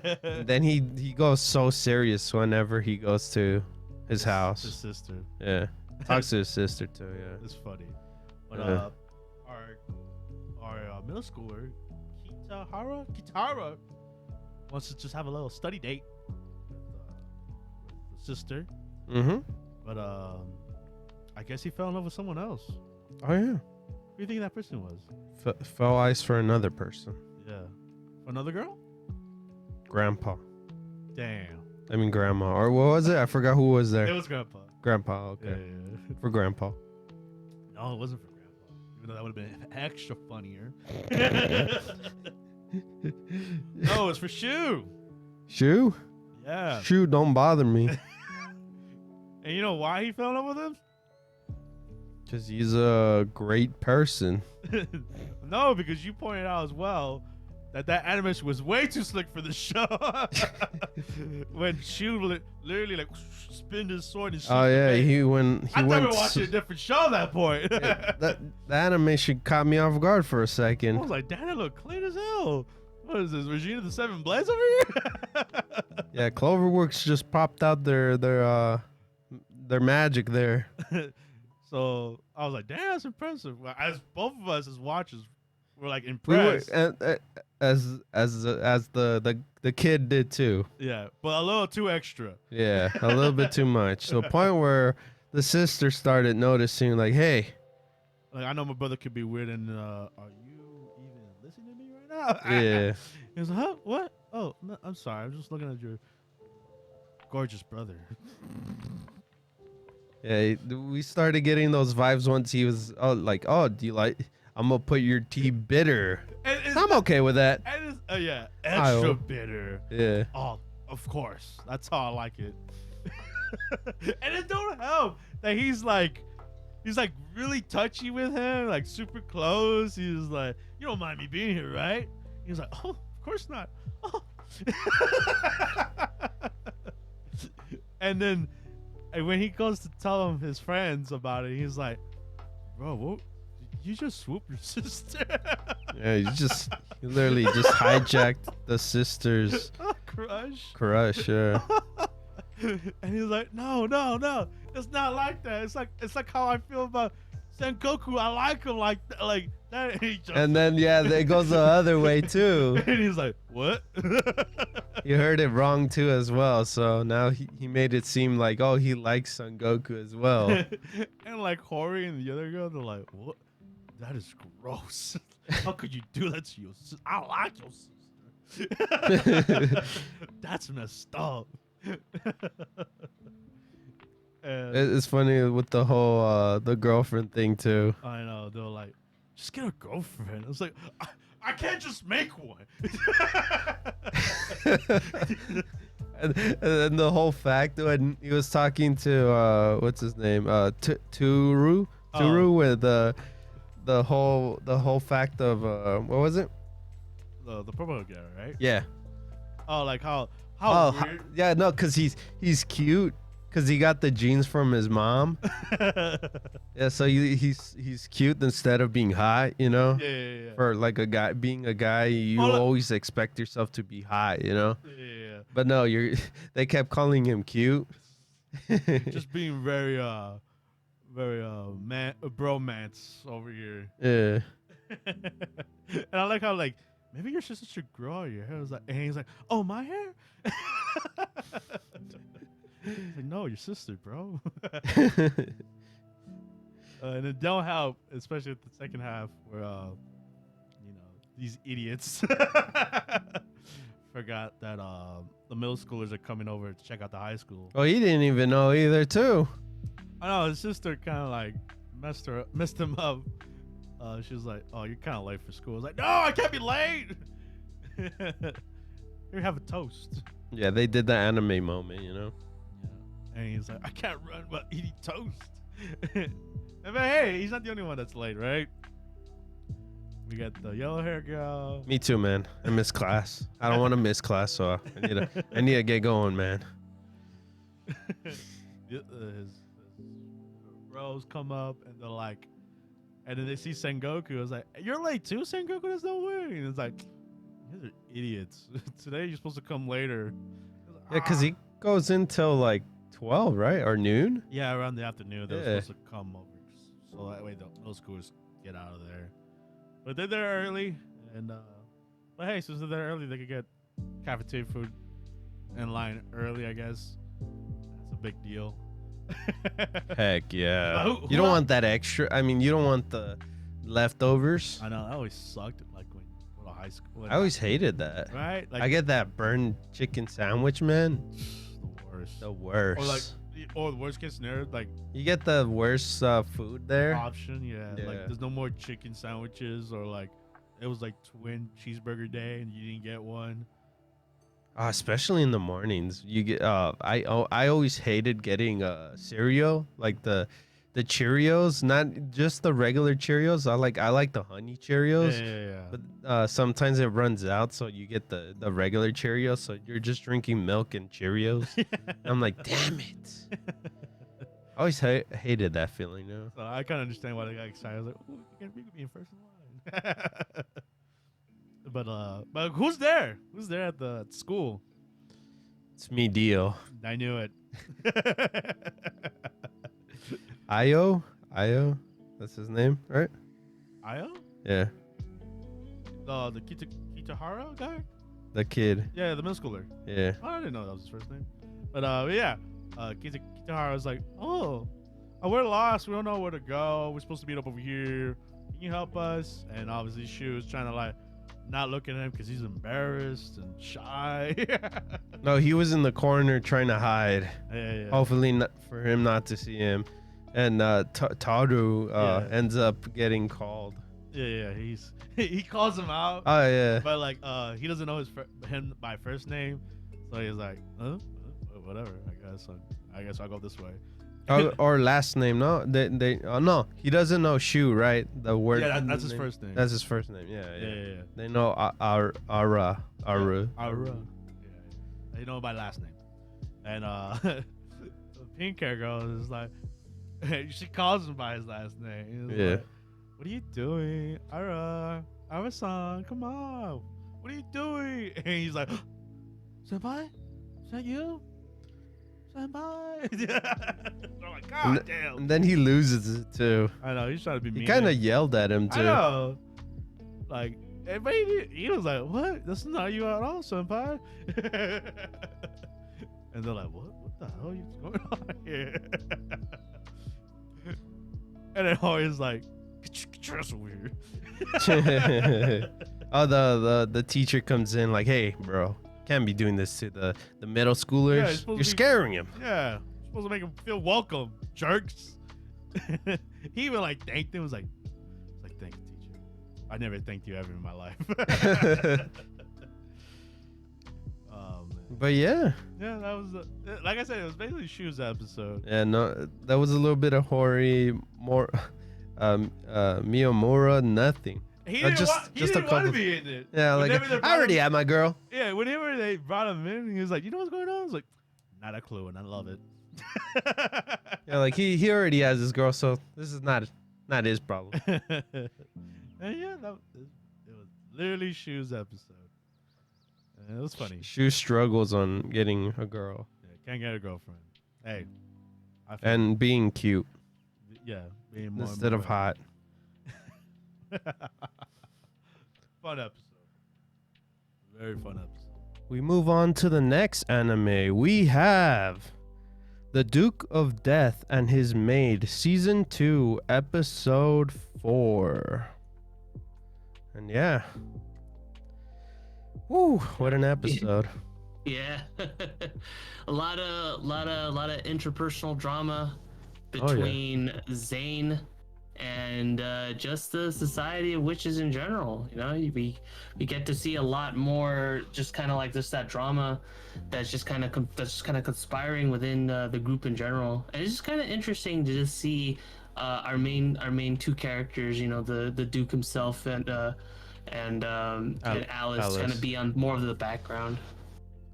No, and the fact that we kind of got already the answer of what we already expected, you know, the whole mother, Alice's mother, and, you know, her trying to, I guess, fix her face, right? Dahlia? I think that's kind of what they're hinting at, because we do end up seeing the fact that Dahlia's twin sister actually like caused it because of the fact that they are identical twins. Yeah, she's the one that caused it, because she's like, oh, I know of a way to make it so you don't look like you're we look the same anymore. And like, I'm like, damn, that was messed up. Yeah. That was super messed up. I'm like, holy. But yeah, so with all that being said, like it is, I do feel like it's kind of hinting at the fact that like, oh, she wants to use the time magic to fix her face. But we kind of already know that can't happen ish, right? Yeah, I think so. It's kind of hard to say because for what we know so far, Zane can't bring anyone back from the dead. Like once they're dead, we mentioned it before last week that like, yeah, once someone dies, it's kind of like the whole Josuke rule from part 4 of JoJo, where someone dies and that's it. I I don't think so. I don't think she's not gonna be able to fix her face. I think it's gonna stay like that. Either that or what's gonna end up happening, what I feel is that because of the fact that she did mention that like, oh, Zane has the potential of being like the greatest witch of all time. Mm-hmm. I think she believes that, yeah, his time magic is going to go into ridiculous levels, like where we're talking like literally like whatever you can think of with time magic, going back in time, going to the future, like basically actual time travel on top of actually rewriting certain things. So if you really think about it, Zane potentially has the ability to being the most OP character in the whole series. Mm-hmm. I think that's kind of what they're getting at here, and Daleth knows this, which is why she's actually actively wanting to get him to come back because she needs him. And the funny and I love that scene, like in getting close to the end where yeah, she busted out Itachi, you know. Oh yeah. Like she did Itachi on him, but he's like, no, I did it. Yeah. He reversed it on her. I was like, damn, that was pretty sick. There was that whole like genjutsu thing. I was like, oh, but he's like, no, I'm not doing that. No, you illusion me, I'm gonna illusion back. I'm gonna be away from all this. Yeah, it was really cool. Yeah, they introduced two characters, Teto and Kito. Yeah, Teto and Kito. Yeah. And I want to say that it's confirmed that they're a couple, right? Yeah. Yeah, they're actually just a couple. Yeah, they're straight up couple. Yeah, that's really cool. I thought it was adorable, the whole Bochan and Alice, when Bochan was doing his perform. Oh, he was practicing for her. Like his first performance was to her. I thought it was adorable. Oh yeah. The whole like playing with or juggling the whatever they are, little sticks. I think they kind of look like bowling pins, to be honest. I don't know what they're called in circus thing. Whatever. Yeah, the good old circus land bowling pin things, looking things. But yeah. But yeah, the whole Zane and Cuff thing is it's tough for Zane. Mm-hmm. Like, he doesn't want to hurt her, but at the same time, he has a feeling he's gonna hurt her. Yeah, and I like how they even they even have that whole conversation between Cuff and Zane where Cuff is like, oh, I hope you're with me like forever and ever, and Zane's like, yeah, sure. Because you knew deep down his main issue is that, like, because of how he looks, Cuff can pass off as a human just fine, but he can't, which is completely reasonable. I always thought that, like, you know, them living out in season 1, and they were trying to live out just kind of like as, you know, pass off as humans. I'm like Cuff is fine, but Zane is like, it's like a Birdman looking thing. So it's like, that's going to be difficult. I mean, there's only so long that you can just be like, yeah, you know, I'm wearing a mask, you know, it's fine. But unless that's not going to last forever. Unless he lives in the forest. Oh, that's true. You know, you could be a hermit. Yeah. that could work. But yeah, so it's going to be tough. Mm-hmm. Because they love the whole circus thing, you know, as well, too. Yeah, like it fits with them, you know, especially considering, you know, magic in particular can absolutely just pass off as a circus performance. Like, you know, that's honestly like the perfect profession for them. I was thinking in my head during a scene where Buchan in general, where he was talking to the kid, the Hugo. Pretty much, he was out dodging him, like, don't touch me. I was like, let him touch him. Oh my gosh, yeah. Let him touch him. That's what I love about Duke of Death, is that, like, they turn a situation like, hey, this is my curse. You touch me, you die. And they turn it into like a comedic side thing. Like whenever you have like those moments where Alice is totally like coming on to Bochan, like it's like just like, oh my god, like you don't realize if you accidentally like trip over and fall into him, like, you know, because you see that in anime all the time, right? Where it's like, oh, I tripped over you, oh, like you're done, you're not waking back up. But this man, he's been doing it for years, so you know, yeah, it's kind of instinct to dodge. He's professional. Doing mental gymnastics over not touching people and killing them for years, and Alice does not make that any easier. I have a feeling. I feel like people have that too. Like they don't want to be touched, so they have that kind of feel. I bet you people connect to him a lot too.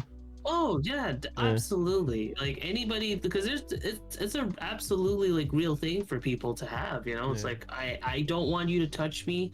I desire my personal space. This right there, for anyone that wants, for like actually has that, I feel like in some ways that this could potentially be a blessing for them. It's like a blessing in disguise, where it's like, yeah, dude, you touch me, you gonna die. Oh, that was funny too. That scene with the manager dude, the Zacho.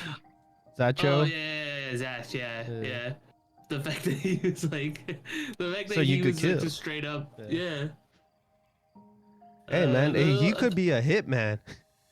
Oh yeah, no, and the fact that he's like, oh, you guys could stay for a few days, or you know, if you want, you can stay forever. You know, could whatever, work for me. Whatever you guys want to do, yeah. I'm like, damn, this guy's great. I mean, I knew he was great pretty much since, you know, last week when we found out that he's married to Miss Octopus. Yeah. So that's great. Yeah, overall, this episode was great. You know, obviously you get that normal level of hijinks that you pretty much have come to expect within the episode, but also you get like actual drama going on between like the whole Zane situation and kind of like what he has to do. And by the way, great move on his part for being like, hey, I want 2 days. Let me say my goodbyes, and then immediately, like after the credits, like Dalit was like, yeah, he's probably not gonna want to come, so we gotta plan around that. Yeah, he running. Yeah, because he knows that he's a smart guy, even though how pervy he is. He's a smart guy. He's got his moments. He knows how powerful his ability is, you know, so he's gotta run for the hills at this point. But I'm curious what he's gonna do now, since they're gonna target her, Cuff, you know, as well. Right? Yeah. So yeah, I don't know what Zane would do there. We'll see. I don't know. Yeah, it's honestly all up in the air, but more than likely he's definitely going to want to leave Cuff for sure, because he's very much concerned about not just, you know, the circus's safety, but most importantly her safety. Like she is above anything else, which I respect. I respect him for that. Yep. And yeah, that was it for that episode. So we're gonna have to move on to the next anime. We have Zom 100 Bucket List of Death. But not really. Yeah, no. Episode 4 got delayed a day. Got delayed, and sadly, you know, the time that we record, the episode won't be out by then. But hey, don't worry about it though. Next week, you guys are going to be receiving a double whammy of episodes for Zombie 100. So stay tuned for that when that releases next week. So yeah, kind of sucks, but oh well, you know.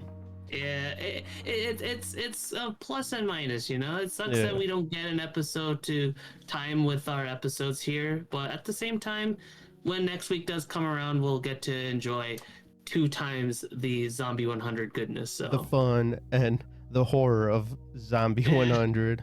Oh yeah. Yeah, so we gotta move on to the next anime. We have Mushoku Tensei, Jobless Reincarnation, Season 2, Episode 4. Yeah. And yeah, it looks like we have a bit of a time skip here. That and I guess he somewhat developed a bit here. Yeah, very much so. Unfortunately, his manhood is still not doing so good, but he's making a stable income though. You know, like all around with his new crew. Oh yeah, and it was a tough time at times because of what's her name? Elise. The Lady of the Night. Oh yeah, Elise. Elise, Yeah. Because she came out of nowhere. Yeah. Well, she didn't come out of nowhere, but she found the rumors of him, you know. And yeah, so she was spending her time next to him at his hotel thing. Mm-hmm. Yeah. Jeez. Oh man, it's this season in general has not been particularly nice to Rudy. It's been pretty rough on the guy. Yeah. But honestly, like, you know, with all that being said, I mean, I do like where it's going with Rudy, because at one hand, it's like, yeah, you see him being beaten down and just kind of taken to his lowest point, like absolutely lowest point. But at the same time, you know, it's just kind of like, that's just how growth works, you know, like you just get beaten down and you come back up a much stronger person than you were before. And yeah, so, in this episode, we actually go back to his original form for a bit too, but that's later on the episode. I find it fascinating that it's been literally 2 years since he's had a dream like this. I was surprised too. Insane to me. Because he was calling for him before too. That's true. But yeah, I guess a lot didn't happen in this episode, right? Other than him. it's more or less basic. It's more or less the same that we've been getting the past few episodes, you know, where it's like it's just more building towards something greater. Like you can definitely tell that this town right here, this stopping point isn't where the main meat and potatoes of the story is going to be, which is fine. It's just pretty much growth with him, I guess. Yeah, it's more world building, overcoming his losses and gaining new things. Very much so, you know, him meeting Ellis.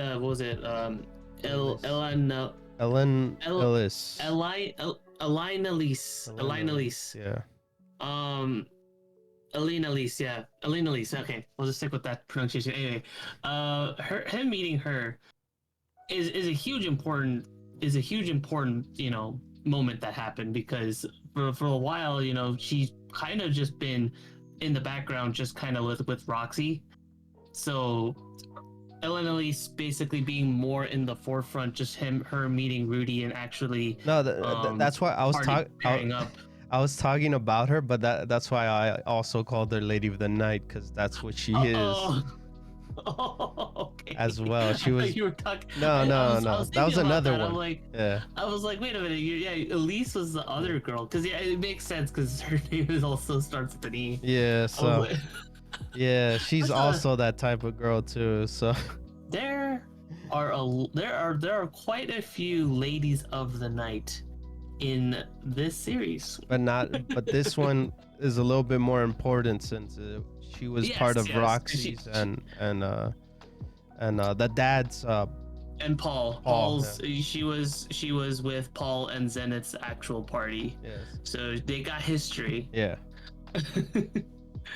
But that wasn't gonna stop Rudy though. Well, it kind of did, because he had his problem, you know. He still has his problem. He still got his got his manhood problem. So hey, but you know what though? God has his back. He knows exactly what it's gonna take to help fix him up. Oh, at first he was like, I don't want to go to the school. You know, that's not my priority. I don't need to go. But then God is like, nah, you should go. It's like, hey, do you want an upgrade to what your toolkit already is? Do you want to get stronger? Do you want to meet some familiar people and also maybe also get into the bottom of the whole mass teleportation incident? Well, I got just the news for you, boy. You gotta go enroll in that university. It's literally gonna solve all your problems. What are you doing? What are you doing just like waiting around in this town? Yeah, he made it like a whole speech. Like it felt like a presenter. Like, you should go now. Yeah, you should go now. Vine boom. No, but like even better though is the fact that they even confirmed that Zenith's okay. Like Rudy's mom is okay. So yeah. she'll be fine.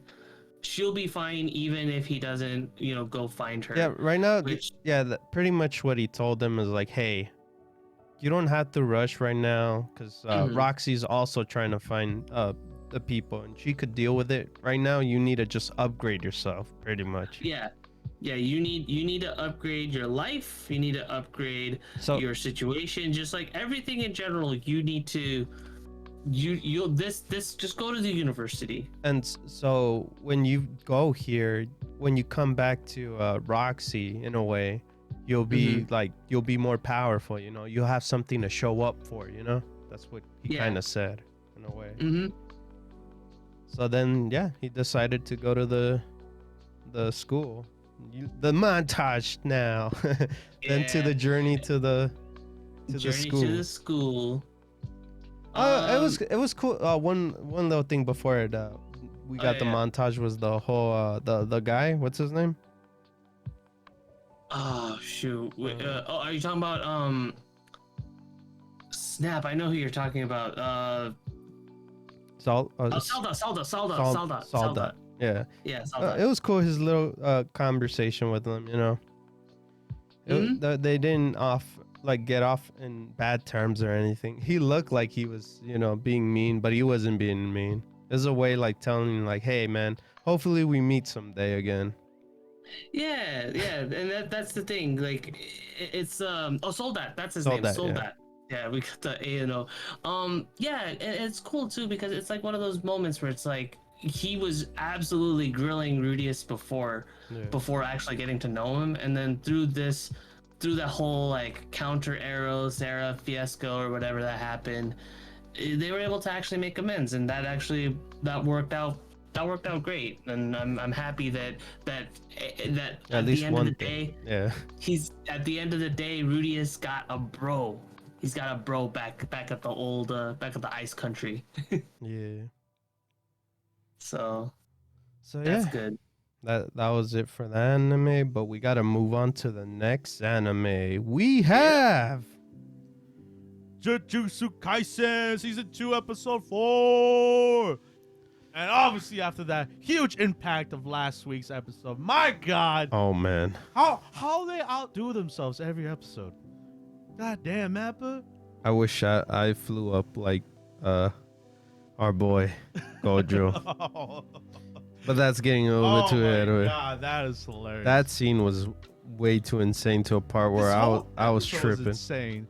When Geto and Naomi's dad are about to fight, just that whole him able to take out his big dragon. I was like, what the hell? It was very cool because the whole kind of labyrinth kind of feel vibe thingy. It was they saw each other from across, but it was one of them was setting up stuff, attacks, and it was very visually cool, especially the fight between them. And we got it's crazy too with Toji in general. Oh, okay, yeah. Him in general, jeez. It's amazing what he could do just without any without a quirk. Without any curse energy, right? Dude, I like the part where the dragon takes him because he's pissed off and he straight out shoots him from far distance. No, and the fact too, he was honest with them, hey, no matter what you guys do, like this barrier thing was not gonna work out because I could literally just walk in. That's why I'm a ghost kind of thing, you know. I could just walk in like nothing, so it didn't even matter, even bringing her here. Because I the most grossest thing he was saying pretty much is like, oh, I hide the curses in my stomach pretty much. I was like, geez. And this little like worm thingy. Yeah. Like it was nasty. He coughed it out. It was like a little thing. Turned into like his slug bag slouch thingy. Yeah. And man, that's tight actually. Just keep all your arsenal. He's kind of like Tan, but like just super way cooler. Because that's why he keeps all his cursed energy weapons. He gave me a lot of what was it? We were just talking about him. Invincible. What does that? No, what the father is. Omni-Man? Omni-Man, yeah. He reminded me of Omni-Man towards the end. Oh. But that's towards the end. I'll talk about that later. Oh, yeah, you're right. Yeah. That's a funny comparison. But yeah, we also see Ghetto's domain too. Like the whole scissor lady thingy. And he's like just breaks that domain apart. It felt like Itachi's little thing.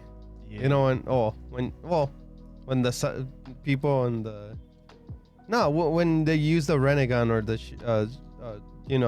go into that little phase. Oh yeah, you're right. That's how it felt, because you stopped, time stopped, but not really. Yeah, and like the thing was like, answer my question, otherwise you get chopped up. Yeah. And he was like, I'm gonna be honest with you, I ain't gonna answer your damn question. Yo. And it was like, screw this. And it was so cool, like, because the thing is falling down, and it felt like a video game, dude. Yeah. Like it was falling down like forever. And man, hey, Ghetto really tried, bro. He really tried to kill him. But, I feel like he kind of questioned them too. To the very end. Like, why you could leave if you want to, because I already killed Gojo. Yeah. And he was like, no, F you. That's my boy. And like, because at one point Ghetto was going to take his little pouch thingy and make it his own. And he knew right away what he was doing. He just was way faster. And like you always say, X gonna give it to you. Oh, yeah. Man, that was nasty. But he didn't kill him because he knew if he killed them, all those cursed energies that he summons will come out of him. Yeah. And he didn't want to deal with any of that. So he basically mercied him. Oh, yeah. And I like how Ghetto asked him, like, what about the maid? What'd you do to her? I was like, oh, I saw her. I mean, she could be dead. She could be dead. I really don't care. And I was like, God damn, man. Dead or alive, don't matter to me. Don't matter to me. I did my job. I shot Tengen, the new Tengen.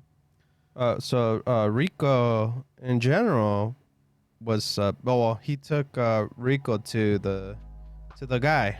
Yeah, what was he? He was like a star religious cult master. Basically the humans, right? Yes, they were the human cult group, and they basically asked him like, why did you want this to even happen? And because they hired him for an assassin job, and they really think that he was not going to do it, but he ended up overwhelming them. And this is going to help the cult for basically to take down the magic users, kind of thing. Jujutsu society. Yeah. Because they think they're above the law.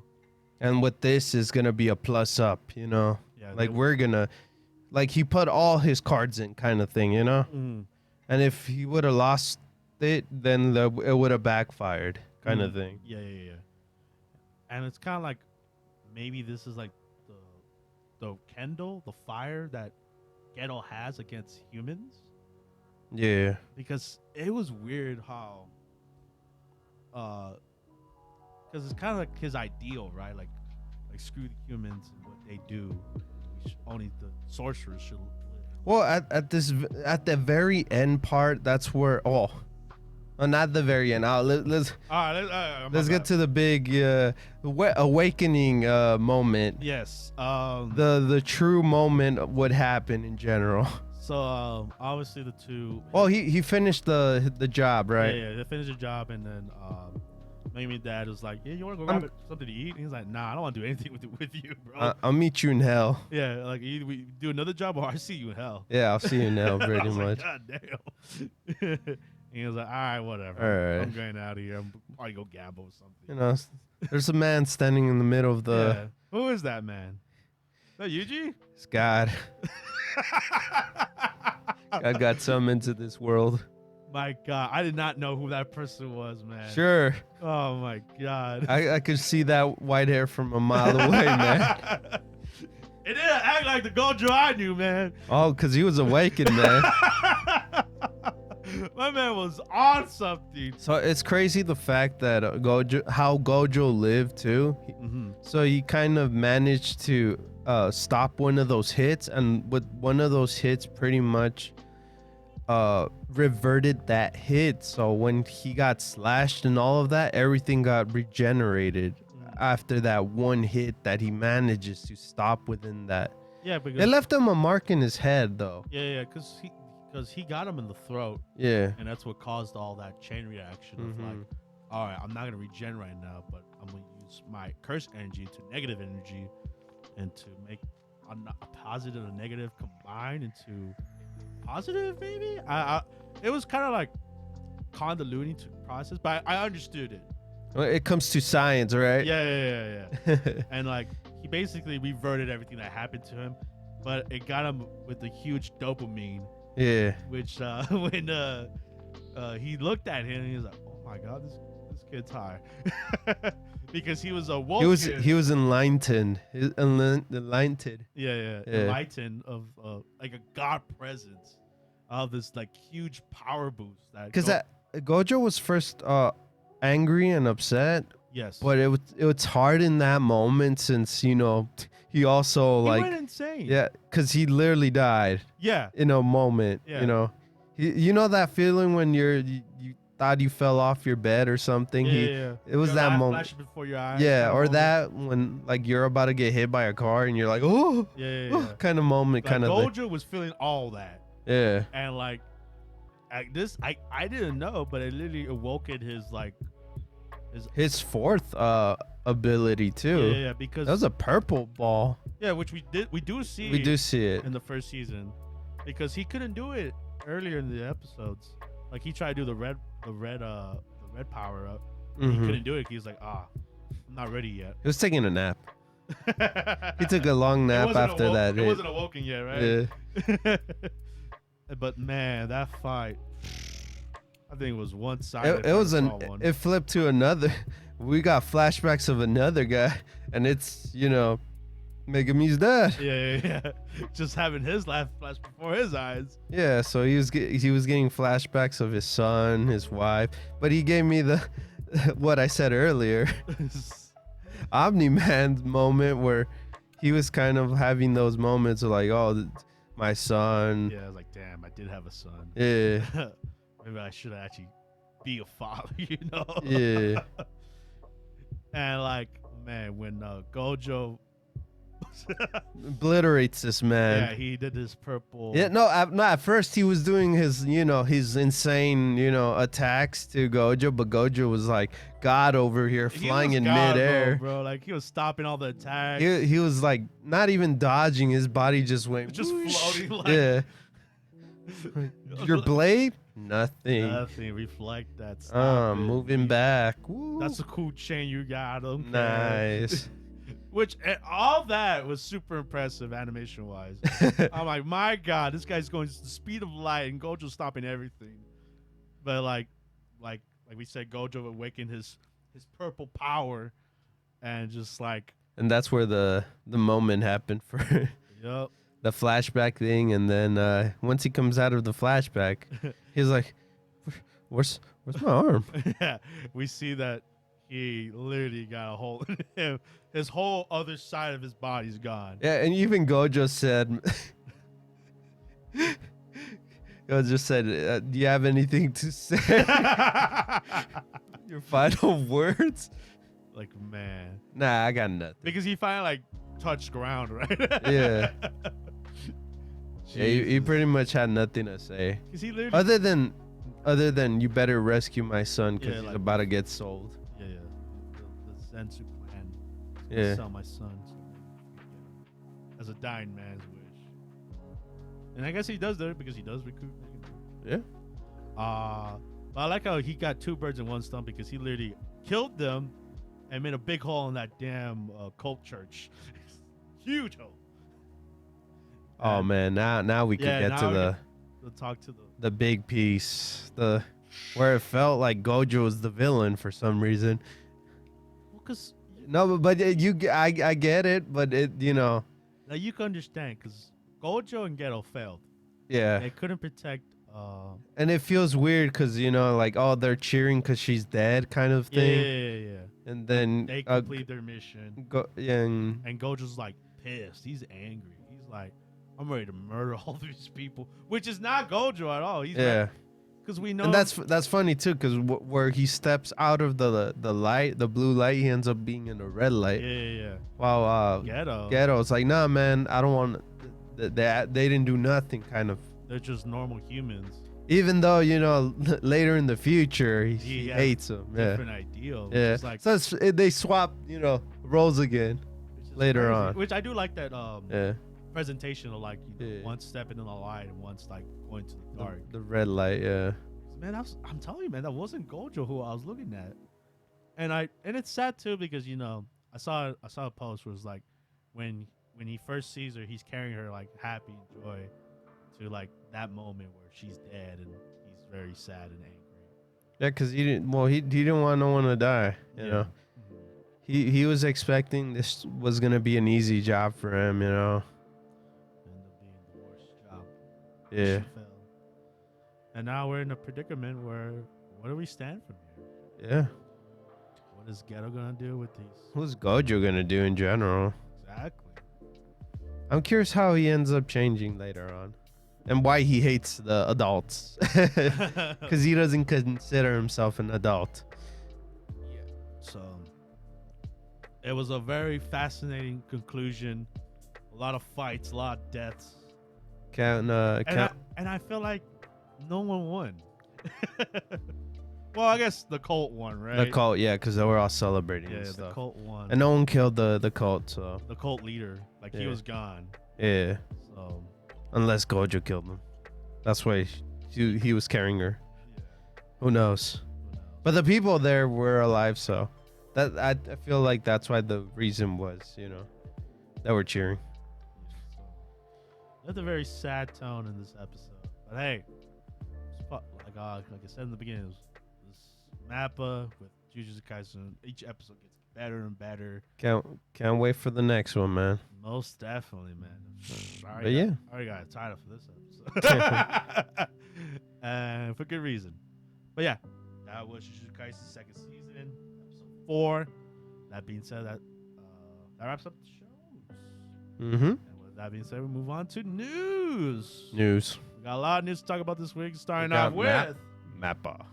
More MAPPA. If we have not got more MAPPA, MAPPA's just very busy studio, very well respected, and they do great work. And I didn't know this, but they're coming out with a movie for Japan. It's an original anime film. Yes, it's called Alice and the Therese's Illusion Factory. Mm-hmm. And this was interesting after watching the trailer. There's a trailer if you want to go check it out. About this city, this town, I guess. Yeah, well, it was hard to like when we saw the trailer. It was confusing, but Omar ended up reading what it's about. Yeah, and kind of got what it is in general. So I guess this town fell into this time still, and in order to not break the paradox or something like that, they decide to not mess with it and live mundane lives, which obviously the kids around this steel factory town don't like that. But damn, when it comes to like TV shows and movies, MAPPA Is this Mappa's first film? No. No. Jujutsu Kaisen was also one. Yeah. But this one, just like since it's original and stuff, the animation was really insane. Yeah, Especially some of these drawings were like lifelike drawings too. When he slammed the on his art and stuff, it looked insane. Yeah, this is like the movie budget Mappa that. Very impressive, and just like from water falling to like you said, the drawings themselves and like the music really fit well with the movie too. Yeah, the theme song Shinon called Heartbeat. Yeah, very good song. So, it really fit a tone with the trailer, and just like the whole once these kids are messing with how the way of life of the steel factory happens. It messes with the paradox, the time, and they don't want that. So we'll see how they solve this problem. This movie's coming out on September 15 for Japan. Who knows when we're getting it? Yeah, who knows? Hopefully we get a theatrical release maybe for like a week or two. But it was interesting. Yeah, this came out left field. I like movies like that. Just like you don't expect it. Hopefully it does well. Mm-hmm. And for MAPPA as well. They do a lot of good work. But yeah, look forward to that. That being said, move on to our next anime news. We have, not that long ago this week, Castlevania. The anime series obviously concluded with their fourth season with Trevor Belmont story ending. And this is one of Omar's shows he watched on his own. Yes, and if you haven't watched the Castlevania series, go and watch it. It is amazing. It's up there with the Cyberpunk, Edge Runners, top quality animation, and no surprise they were making a new Castlevania series, same studio, but this time with a beloved Belmont. This time, not a original Belmont, this time with Richter Belmont, our beloved headband user, and his origin called Castlevania Nocturne. And my God, this trailer, perfection. So is it more than the original, or is it this one more like animated more? Insane. I think they went up above and beyond this and the trailer. Like, okay, when like there's a fight between Richter's mom and this mysterious person. Yeah, because I saw the trailer a bit, and it was crazy, and I was like, man. I gotta stop, man. I gotta wait until this show comes out. Yeah, man. Like, and if you've seen Castlevania, their fights, they go hard. They go really hard, especially in the last episode of the fourth season. Yeah, hopefully we can cover it in the podcast, because I'm actually curious on this one. Yeah, man. If you guys haven't seen it, go check it out. Check out the trailer. It's on our Twitter. If you haven't seen it itself. And if you want us to cover the original one, I mean the first Castlevania animated, right? Yeah. We'll check it out too. Yeah, we'll check it out. I mean, well, you've seen it, but we could talk about it. Maybe when I finish, we'll do like a throwback kind of thing. Remember that? Oh, man, that's been a while back. Yeah. Shout out if you remember the throwback episodes. Anime throwbacks. We could talk about it there. Yeah, I mean, it's a great show. Yeah. It keeps the 2D spirit alive, man. Like, there's not a lot of CG at all. So, hey, I'm looking forward to it. Nocturne, cannot wait, man. And obviously, Richard Belmont, man. He's a very beloved Belmont. The Rondo of Blood, if you play that game, really fun. And yeah, Richter Belmont, it looks cool as hell. Yeah, he's super dope. There's a reason why they picked him, so I can't wait to explore more of his origin and how he became the legend that he is. I think at a point, there was CGI though. Yeah, there is. It was no, but it was crazy though. That little scene. Yeah. No, Yeah. I'm telling you, man. We watched the trailer, but if you don't want to spoil yourself, it's fine. It's coming out September 28th, I think. Yes. Yeah. The end of September, so it's not that long away. We'll probably cover it the end of the season, because I don't know if Netflix is gonna I'm pretty sure Netflix is gonna dump the whole episodes like they always do. So yeah, cannot wait for it. Tell us Either you guys want us to like watch it weekly or watch it completely. You tell us as well. But yeah, I'm super excited. Big fan of the Castlevania animated series, and sometimes the games. And yeah, man, I'm hyped, man. I'm super excited for this thing. I cannot wait. My blood is boiling. But yeah, you got any last words? No. All right. With that being said, we move on to gaming news. Starting off with, I did not expect this game at all. Me neither. But it's Goblin Slayer, another adventure, Nightmare Feast. This game, not on my radar, but it finally is. I thought it was gonna be a mobile game, but it actually has the styles of the Octopath Traveler kind of sprite animation. Which, if you've seen those games look really beautiful for this sprite animation. Mm-hmm. But it takes a step further into being kind of like a clone of Triangle Strategy. Mm-hmm. And man, if you've not played Triangle Strategy, that is a great strategy RPG. Oh yeah. Amazing story, just visually is amazing. And if it's anything like that, I'm all excited for this game. Just looking at the sprites themselves, and I think the one character other than Goblin Slayer himself, yes, I'm excited to be the bear, dude. Yeah, I wasn't expecting this game at all too, and I was like, oh damn.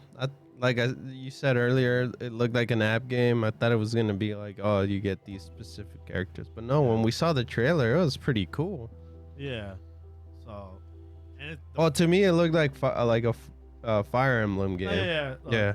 Strategy RPG kind of. Yeah. And hey, man, I'm more forward for more strategy RPGs. I just wish I had more time to play all of them. And this one's from the franchise that I really enjoy, so I'm actually happy. This game, the one that involves kind of like a RPG feel. Most definitely. Yeah. The Goblin Slayer IP. Yeah. That makes sense. And yeah, it's coming out for the Switch and PC this fall with English and Japanese language options too. So that's cool. Yeah, so look forward to that.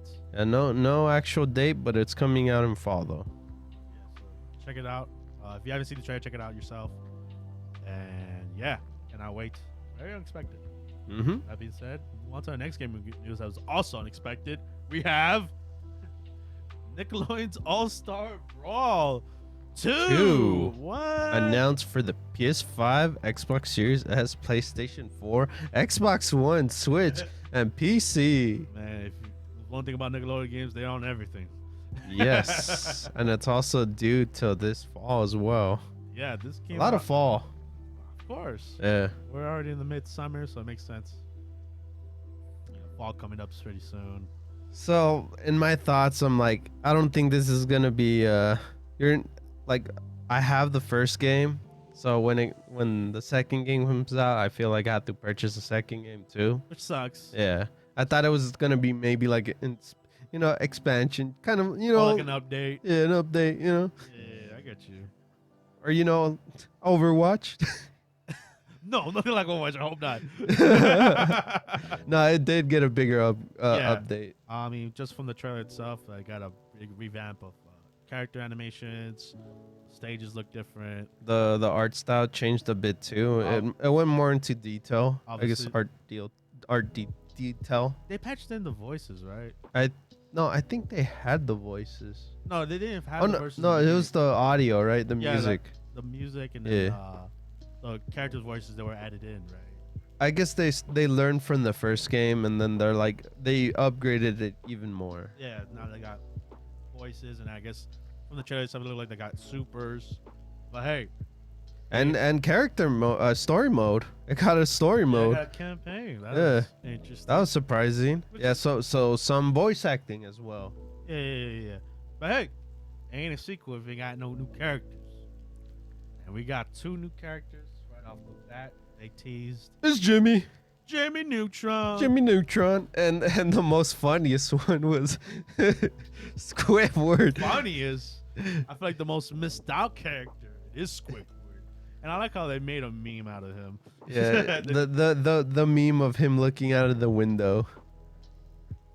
That was funny, and I like how they introduced him with handsome Squidward. Yep, I think that's his special. That's a super. Yeah, That's funny. it does like a little Chum-Lee's twirl. Now my question is, what other Nickelodeon characters do you want to see in this game? Well, right now it feels like they're adding like the missing characters. Yeah, because I think I the saw important ones. the other turtles. Yeah. 'Cause there was only Michelangelo and Leonardo, but I think I saw Raph and Yeah, no, that they're missing like the important ones. Like for some reason, they finally did the trio with SpongeBob in them, you know? yeah. Because it was just SpongeBob and Patrick, but now you needed Squidward. yeah. Maybe Sandy Cheeks. No, Sandy's there as well. Too. Oh, Now shit. that I read, yeah, Oh, you're right. Yeah. That is weird. a lot of the SpongeBob Yeah. kind I mean, who of. doesn't like SpongeBob? That's true. I mean, Squidward is the trio that everybody knows and loves. And Sandy's always the fighter in the show, so makes sense to put her. And it was weird that Jimmy's dad was in the game and not Jimmy himself. or Arnold. We need Oh Arnold. yeah, we do need Hey Arnold. Yeah. That's weird that Helga's in. Because we got Helga, but we have not the main guy of the show. Hey Arnold. Yeah. Who else are we? We're missing main characters too. You know who we're missing? Oh. Jimmy Neutron had a crossover with. Oh, Timmy Turner, bro. Timmy Turner. We could get Timmy Turner himself, and we could get the general dude. Jorgen Bun Strangled. Yeah, that would be fun to play. He could be a big character. Yeah, you know? he's a big dude. Yeah. That would be fun. I would love to have him in the roster. And I get that they're not gonna put any Rugrat babies, so that's why Reptar's the only one. I can see why. Oh, we could put Tommy in, bro. No. He's a smart one. He could mix something. Maybe from all that. I mean, all grown up. Oh, you're right. All grown up. Series? Yeah. That would be dope. Maybe that Tommy. I could see that. Running around with his little screwdriver. Oh god. Oh, it's funny. Didn't they have a fighting game of a Smash Bros clone before? Oh, the studio? Yeah. No, not this studio, but a while back, if I remember. Damn it. Anyone in the comments know, but I had a feeling there was a other Nick Brawler too. But other than that, what other character that I feel like they're missing? They're missing the Angry Beavers. You know, Angry Beavers are popular ones. Throwback. There's some throwback characters here, obviously. All right, new wise. Damn. I mean, they got the Lighthouse guys. Yeah, they have them. Who else? Tough Puppy, I guess. Oh, That's another one from the guy that does Timmy, Very Odd Parents. Yeah. Who else? Yo, put a Danny Phantom villain. Put that main villain, the vampire dude. Oh, I thought you were gonna say, the Vlad? Yeah. Oh. He was a main villain? Or, you know, everyone's favorite, the rocker chick. I remember. Ember. Yeah, Ember, you will remember. Yeah. Nickelodeon's literally my channel. Yeah, man. Well, it's mine too. I was gonna say Doug, but Doug's Disney Channel. Yeah, unfortunately. Damn it. That would be dope if they can get the rights for him. Yeah. Like with Garfield, I think? Or was Yeah. Garfield always Nickelodeon? No. To tell you the truth, no, it went to Nickelodeon, I think. Okay. Gotcha. Yeah. Because I remember it was on Fox first, and you know. Oh, since we have Garfield, bring in the dog. Oh, Dodo. I forgot his It'd be name. fun to play. Yeah. Who else? Or do you think because we already have cat and dog, we don't need another dog? You know what? Bring in Spike. Spike? Tommy's dog. Oh my god. You know what I want? And I know that. Tommy's dad. No. Or Chucky's dad. Oh my god. Oh, you know who they should bring? The girl, Angelica. Angelica. Yeah, I don't know. She was always the bully of the freaking group. I don't know, man. Oh, well, since they got Nigel, might as well bring the the Tarzan boy. Oh my god. It'd be wacky and fun, you know. I'm thinking of who else. Damn. I know more, but damn it. Well, because they already got like the Avatar gang, you know, Korra obviously being the one. Bei Long, you know, bring him. He's fun. He's a fun character to bring. Yeah, let us know what other characters you guys could theorize with Nickelodeon All-Star Brawl. Oh my god! And they also, I noticed that in the trailer they had more costumes too. Oh, did they? Yeah, and of course, if you pre-order the game, you get Patrick as the elastic waistband. Let's go. You know when he was a superhero? Yeah. That's funny. But yeah, this game's coming out like we said in the fall, and yeah, hopefully it's better than they learn from the mistakes from the first one, and hopefully their momentum doesn't die down. Yeah, because that was an issue with this game. Yeah, like, you know, not having voices with them, and then There was no new updates other than like maybe that character, and that was DLC it. characters. Yeah. They really got to work on that, because I know Multiverses was a little bit better than them, you know. Yeah, and they died. No, well, they didn't die. They just Well, they had to shut down. they're working more on it. Yeah, they had to shut down. Yeah. We'll see. So you could still play the game, but you can't actually like play online. Yeah. So We'll see if they come back. yeah. Hopefully. So this one needs to step up their game, you know. So that's cool. All the characters have. Oh, bro, I'm gonna say a funny one. Oh, continue. Cause you know how like in Multiverse they had LeBron James, right? Yeah. What about they bring in you know, Drake and Josh, bro? Oh, jeez. Live action person. Yeah, that would be funny. No, iCarly, man. Oh yeah, that is the famous one. Yeah. Oh, her brother. Yeah, he'll be fun. Spencer. Yeah. Just bring one of those characters, One of those right? wacky characters. And he was in Drake and Josh too. He was the wacky dude. But yeah, that was just a fun one. What else did they say? So single player, voice acting for all playable characters, mini games. I don't remember seeing that, right? No, that was not in the original. Yeah. So it's kind of like those special games in Smash Bros. And then they have rollback Neko. Let's go. For all consoles, everyone gets to fight. That's funny. I'm just curious whether hopefully you get all the DLC characters in I'm pretty one. sure like from like the first season. From the first game, yeah. I hope so. That'd be weird if they don't. They still block that off. Yeah. You know what game did that? Which game? Oh, Marvel's Capcom 3. With Ultimate? Like you still had to pay for Jill and Shumagaroth. Yeah. Which Okay. was weird. Yeah. But later on, they just threw it. Yeah. Yeah. So this game's just, you know. We'll see. We'll see the future for it, and I'm just hyped for it. Yeah. Hopefully, second time is the best time. The best term, right? First time didn't do so well. Well, it did well, but not as well as they expected. Momentum fell. Hopefully that this helped and fixed those issues, and hopefully good music. Hopefully, because some of these the stages are so boring with these songs.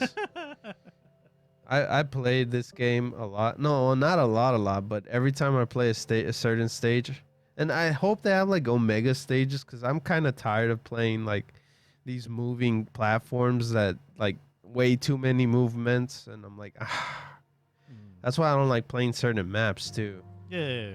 But that's a pet peeve I have with this game. Oh, well, the first one, of course.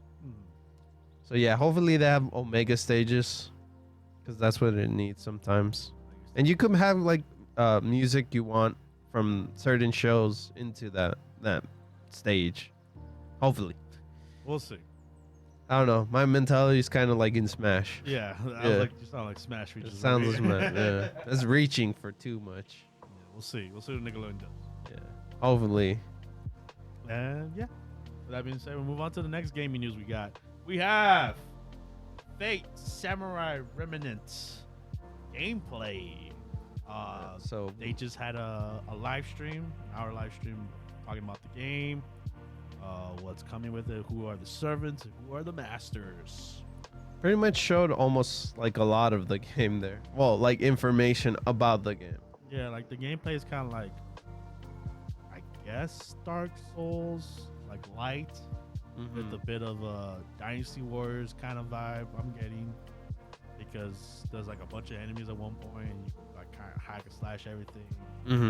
But then at one point there's a big boss. Takes some time to strategize. I love that that drawn kind of art style, I guess, from the. Oh, it's from kind of the like trailer. Borderlands. Yeah. I mean, it has a little bit of that. Like I get what you're trying to say. It has a very stylized. Yeah, stylized. There you go. Look to it. Look to it. Yeah.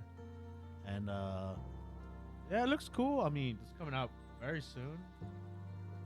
Yeah. Hold on. Let's see. But yeah, the game looks amazing. We saw a ton of characters. Yeah, some familiar faces like Musashi herself. Circus class? What? That's crazy. That's cool. Yeah, because some of these characters got like different roles other than their then usual. Jeanne d'Arc is in this game as well. Alter, best one. I think she might be a writer. We'll see. They kind of gave a lot of detail with those. And a lot of like new characters, a lot of new servants, new masters. So For this game, yeah. So that is very cool. Not just familiar faces. Yeah, this game's coming out in September 28th as well. Same date as Castlevania. That is crazy. Yeah, worldwide. Japan, the 28th, and the next day will be the rest of the world. And Comes out on everything yes. except Xbox for some reason. That is weird. Yeah. What the hell with Xbox? I don't know. But yeah. And I really want that Ultimate Edition because of the freaking statue itself. That was amazing, yeah. It's an amazing figurine. What the trailer gave me pretty much is he's trying to save that some girl, I guess, our MC. Yeah, I guess trying to save the city maybe, but at one point it looked like the city was burned down. Yeah, the city was burned down. So you might be right on that. Yeah. And like, what is the Grail they're after? You know, it's always a Grail. And yeah, it looks interesting. I don't know if I'll copy day one, but I will though. oh damn. Because I was looking forward to it, but I was gonna test it out at AX, but I didn't go to AX, so I was upset. Sad music. So I guess I gotta wait for the game whenever it comes out. So can't wait. All right. Yeah. But yeah, looking forward to it. Very stylized game. That being said, we move on to our next gaming news. We have Mortal Kombat, and we're gonna talk about two things. Obviously, as the day of this recording, they release new character Garrus, the timekeeper himself from Mortal Kombat 11. He is back. He looks different. And also the DLC pack. DLC pack, yeah. We didn't get the chance to talk about last week because it came out after the recording. And yeah, we just want to talk about that as well. So, but yeah, let's just get out the way. Garrus, opinions, David. What do you think about the new look, his new gameplay? He's not my character, so Nice. I don't have that much input for him. Yeah, Well, like I played against him, but I'm not looking forward to fighting him. because he manipulates time. Yeah, And he does Mr. those- Sandman over those, here. Those 3 uppercuts in a row, and you got nothing to do about it. Yeah. So that's why He's a cool character. I dabbled in him a little bit. And I think in this one he's very more grapple heavy. But hey, he looks cool. I like the new design on him. like I said, this game's cool because of the whole their whole assist Combats, yeah, cameos. cameo fighters. Yeah, so that's cool. I like the whole cameo, like backing you up in a combo, you know. Yeah, in multiple different ways. Yeah, Either backing you up or protecting you. that too. And just like all the, I guess the characters they introduced Frost, or like just the existing cast like Scorpion, Sub-Zero.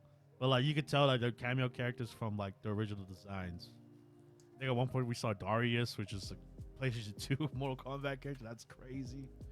And then the one crazy thing I'm still amazed is that this game's coming out on everything, even the Switch. I don't know how the Switch is gonna run this game. Dude, if it's anything like the Mortal Kombat 11 on the Switch, God forbid you get that version. I had a buddy at work. He got it for his Switch, and I was like, "Oh my god, it'll look disgusting." But hey, got to play it on the go. So On the go. That or you could get the the Steam Deck. Oh hell yeah. That's gonna probably run it better. But yeah, Garrus confirmed to be the main cast. Mm-hmm. And You like this fatality? Oh, it yeah. reminded me of his actual fatality on the other game. I'm wondering how, since you pick a different cameo, how your X-rays will change. Okay. Because you know how like they combo each other. Yeah. I wonder how like if there's one different one. Like it has to be, right? Yeah. It should. Yeah, that's the thing I'm so questioning about. But yeah, cameos are cool. The next part we want to talk about was the combat pack 1, which I'm surprised with Mono. I mean, they have done it, but they released everyone who's gonna come out, and the big shockers in this one, which we talked about, was a rumor, which is finally confirmed. Omni-Man. Yeah, this whole little pack is a bunch of killers. We got Omni-Man, Peacekeeper, aka John Cena, and Homelander from The Boys. Yeah. And you know, it's not just all guests. We also got Quan Chi, He kills. Ermac, He murders. and Takeda. No way. Which is I think the most random pick, but hey, Takeda was always the coolest from all the next generation kids, so Yeah. he is a very welcome character. And Quan Chi, I don't know about Quan Chi. I mean, Yeah. I could do a take without him. Hopefully he plays cool, maybe. And Ermax, you know, one of the ninjas, you have to bring him. I don't like Mummy Ermac. All right. now I remember who I actually want. Remember how you asked me like what other character would I want? Mm-hmm. What's his the McCree looking dude?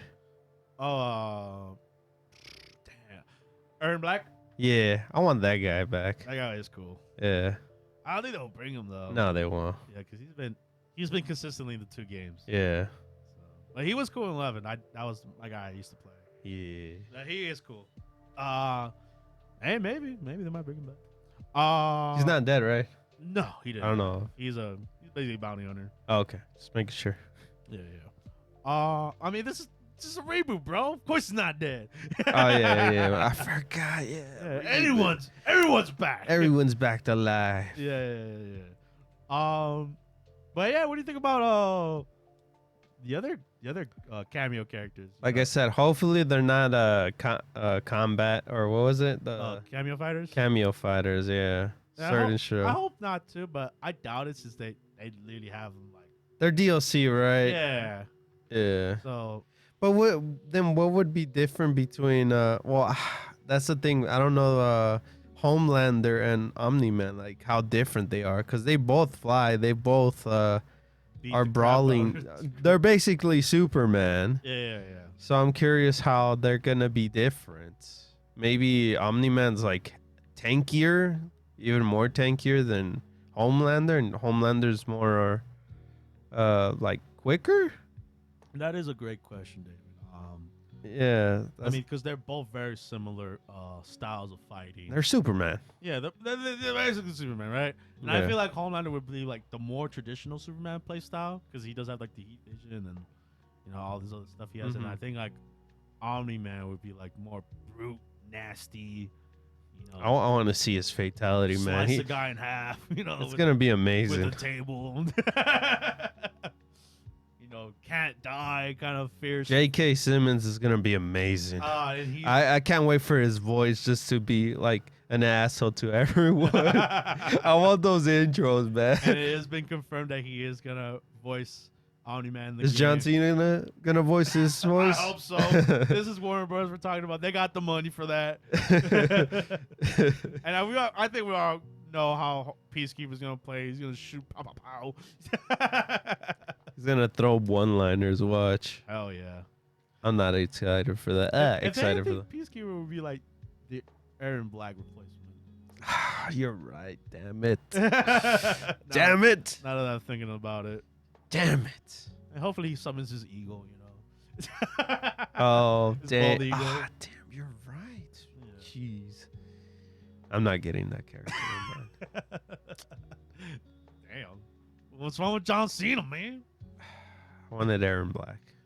Hey, man, it's The still cowboy. it's still a possibility. I've already noticed they're all America. Kind of. I don't know if Omni-Man was, you know, American. Who knows where he landed in the Yeah. planet, right? He didn't care. He is his own But planet. the other two are American, right? Yeah, they carry very- that America. Very there. much so, yes. But yeah, exciting roster they got here. Yeah, they went more of a brutal anti-heroes or Yeah, anti-heroes. very anti-heroes, except for Takeda, maybe. Yeah. He a good boy. Who knows? This might be a different version of Takeda. Yeah, who knows? Yeah, it's weird that they brought him. Yeah, because it's a score. Like, this whole group is literally anti-heroes. Yeah, One just wants to destroy the world. yeah, but I mean, he looked very cool in his new design. So Yeah. we'll see. And cannot wait. Obviously, this is coming out September 19th. Man, that's so soon. Man, this game will come out very soon. Yeah. But yeah. With that being said, we move on to our last gaming news for the segment. We have Project L. If you don't know what that is the League of Legends fighting game. They've released a lot of information. A lot of people got to play test it.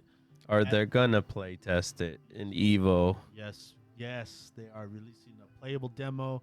We're going to Evo this year. So you'll Sad that I didn't know about this. So big sad. Yeah, we know a special somebody, a friend of the podcast who is going. So if you're Hopefully he plays it. yeah, you test it out. Tell us your opinion about it. But if it's not a long line, which it will be because it's League of Legends. Mm-hmm. Everybody knows this damn IP. Four playable characters and 4 players. 4-player game. Yeah, this is the interesting fact about this tag team game. It gave me the same vibe as Multiverses. Oh yes, the The 2-on-2. The smash kind of thing, but this is the whole 2-on-2 kind of thing, not the the smash clone kind of thing. This is Yeah. legitly a fighting game. This is only Yeah. 2 players are only on the screen at once, Yeah. and then you can decide whenever you want to tag in, Tag me in, coach. or do the combos and all that stuff. Or you could just play single, and you're like, I don't want to play with the person. This gives you the free options of how you want to play this game. You can keep it traditional, 1v1. You control both characters, or you can go 2v2, 4 players on, one match, or Mm-hmm. if you feel very boss mode, 1v2. See how you do against 2 other people by yourself, and it all depends on how you want to play this game. Yeah, that's what this game's gonna be, really like experimental on this. Yeah, I think it's very it is a very smart move with Project L and the League of Legends game people that are making this game. Very smart decision they make to outshine themselves from the other tag team games they got. Mm-hmm. I mean, because they have, like, I have seen I think Mortal Kombat 9 they did the whole same thing, like you play 4 players and pick your own character. Mm-hmm. But it was kind of like a gimmick kind of mode, so it wasn't that serious. And I have seen other games try to do it, but it's never like serious as this one's trying to do it. And they have very different styles of assist modes you could pick out, like ×2 assist. Oh man, now that I'm reading into it, they're gonna announce a new character there too. So damn it. I think the last one they teased was the tentacle spirit summoner girl. You remember her? She carries like a big sphere. That was the last time they announced like a new character they were working on. Because obviously the 4 players they have is Jinx, Darius, Ari. Well, these are like already completely like done. The other ones aren't. Yeah. No, So those are the 4. Dardis, Echo, Ari, And Jinx. and Jinx. Yeah. Yeah, those are the 4 that they've been teasing. And I remember from last time they had a developer update. It was that tentacle. I'm forgetting her name. Her name's hard, but it's like she summons tentacles, like spirit tentacles, and she carries like a big sphere. And she's kind of like a Hawaiian champion. But she's cool. I've played that spin-off game. I forgot what it was called. But it was, she was a cool character. She was like a healer, tank. Oh, what do you think about the whole what was it? 2-time thingy? Oh, the assists kind of proposition. I think it's cool. I think it gives you more incentive of really playing with your partner really well. And I think it's just it could be a fun party game, honestly. Just like, you and your friends hang out at your house and just like duke it out, see who has good chemistry, teamwork, or I feel like it could be its own like competitive kind of thing too. Like how good are you with a teammate kind of thing. Like it could be like 2 different tournaments, like 4 like 2v2s or like the 1v1s, kind of mode. Yeah, so that's kind of cool. That's kind of very innovative. That's why I'm saying like Project L made a smart move in making itself stand out from the crowd. Yeah, it gives me like that wrestling kind of thing where you're like tag me in, coach. Yeah. Kind of thing. And I think this game has the best roster to pick out of from because so many characters. Obviously, you could pick off the characters from Arcane. That's a popular show, and then just favorite champions. What was that? Katrina, Blade Girl. My favorite, Captain Timo reporting for duty. Oh, jeez. I mean, the possibilities of champions are endless. There's a lot. There's a lot of characters. Yes, so we'll see. Maybe a lot of sadness for people, a lot of good, happy they're in the game, but we'll see what they drop in. Yes. I don't think they'll put every character in this fighting game. I doubt it. Because then that's going to be a lot of balancing in this game. No, I think main cast, I think it would be like 22 characters. All right. Yeah, I'm being reasonable here. I'm not like 50. The whole roster from the game. All 150 champions. Let's go. But yeah. But I like the UI of it. It looks nice. It looks clean. It looks way cleaner than it looked earlier. Yeah. So I'm glad progress is being made. And I don't know when this game. I don't think it'll come out this year, and I don't think it'll come out next year. I think we're like a 3-year kind of. I'll give it 2 years. 2 years? Yeah. I say 26, man.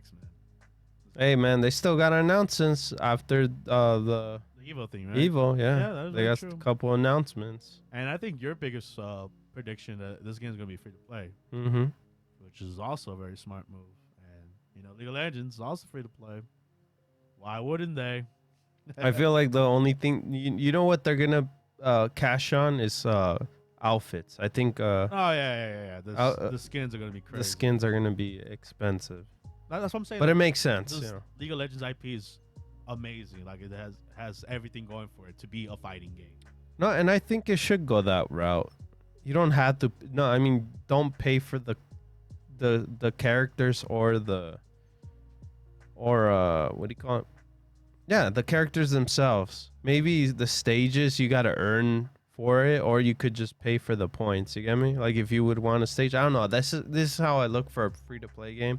Like the characters free, but the clothing and the stages you have to pay. You get me? So you get like basic stages, and if you want these certain stages, you have to pay certain money.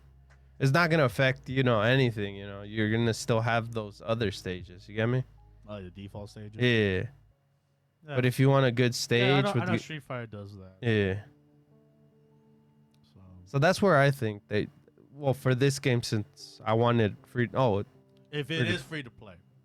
Yeah. That is the route they could. I think that it said before too. It says it right here too. Has released the developer diary and a gameplay video that League of Legends base. Oh, okay, never mind. No, never mind. But I think it is gonna be free to play. That would be the route to go since the success of multiverse and that beginning, and not make the same mistakes that multiverse did. Yeah, just to earn those characters as well. But yeah, super excited. This game looks hella fun, and hopefully we don't wait that long. But I feel like we are. And tell us what legend, what champion do you really want the most to be in this game? Mm-hmm. Oh, what champion you want, David? They already have her. Jinx? No, Ari. Oh, Yeah. okay. She's my girl. Oh, okay. League and this. And I wish she came out in Arcane, but not yet. I wonder if she would come, how would they fit her in? I'm curious. She's Well, it depends what the location they're gonna go to. Isn't she like a mystical character? Yeah, that's the thing. I'm curious when do we get the next season? You know? Yeah, very true. And not anytime soon. Yeah. As much as I want it. Hey man, they're on grinds on different games. For some reason, Riot Games is like, you know what? We're just doing everything. Yeah, they had like a lot of spin-off games. Yeah. Like the Ruin King, that was the one I was playing. The Yeah. RPG one. Yeah. They have RPG games. They have that Echo game. They have Valkyrie. I mean, Valorant. My bad, Valkyrie. Valorant. Oh yeah, that is Riot Games. Yeah. They got a lot of games. Runeterra. Yup. They got so many games. It's But yeah. insane. Super exciting. But this is one I'm really excited for. Yeah, because it's a lot of efforts into a fighting game. Of course. And it's tag team. Mm-hmm. I love Marvel. Well, isn't the guy Marvel developer? I think, if I remember, a while back. I don't. Or was it for another game? I don't know what you're getting at. Oh, okay. Maybe, hopefully. That'd be awesome. But yeah. Marvel's gotta go forward, please. Jeez. Anyways, but yeah, that's gonna be it for Project L. We'll see the fate for that, and that's gonna wrap up for the news. And if you made it this far, awesome. And you just listened to the Anime Squad podcast with your host Omar, And this is your co-host David. and if you like what you heard, subscribe to our podcast and catch our next episode next week. And until then, bye bye, guys. Lates. Bye.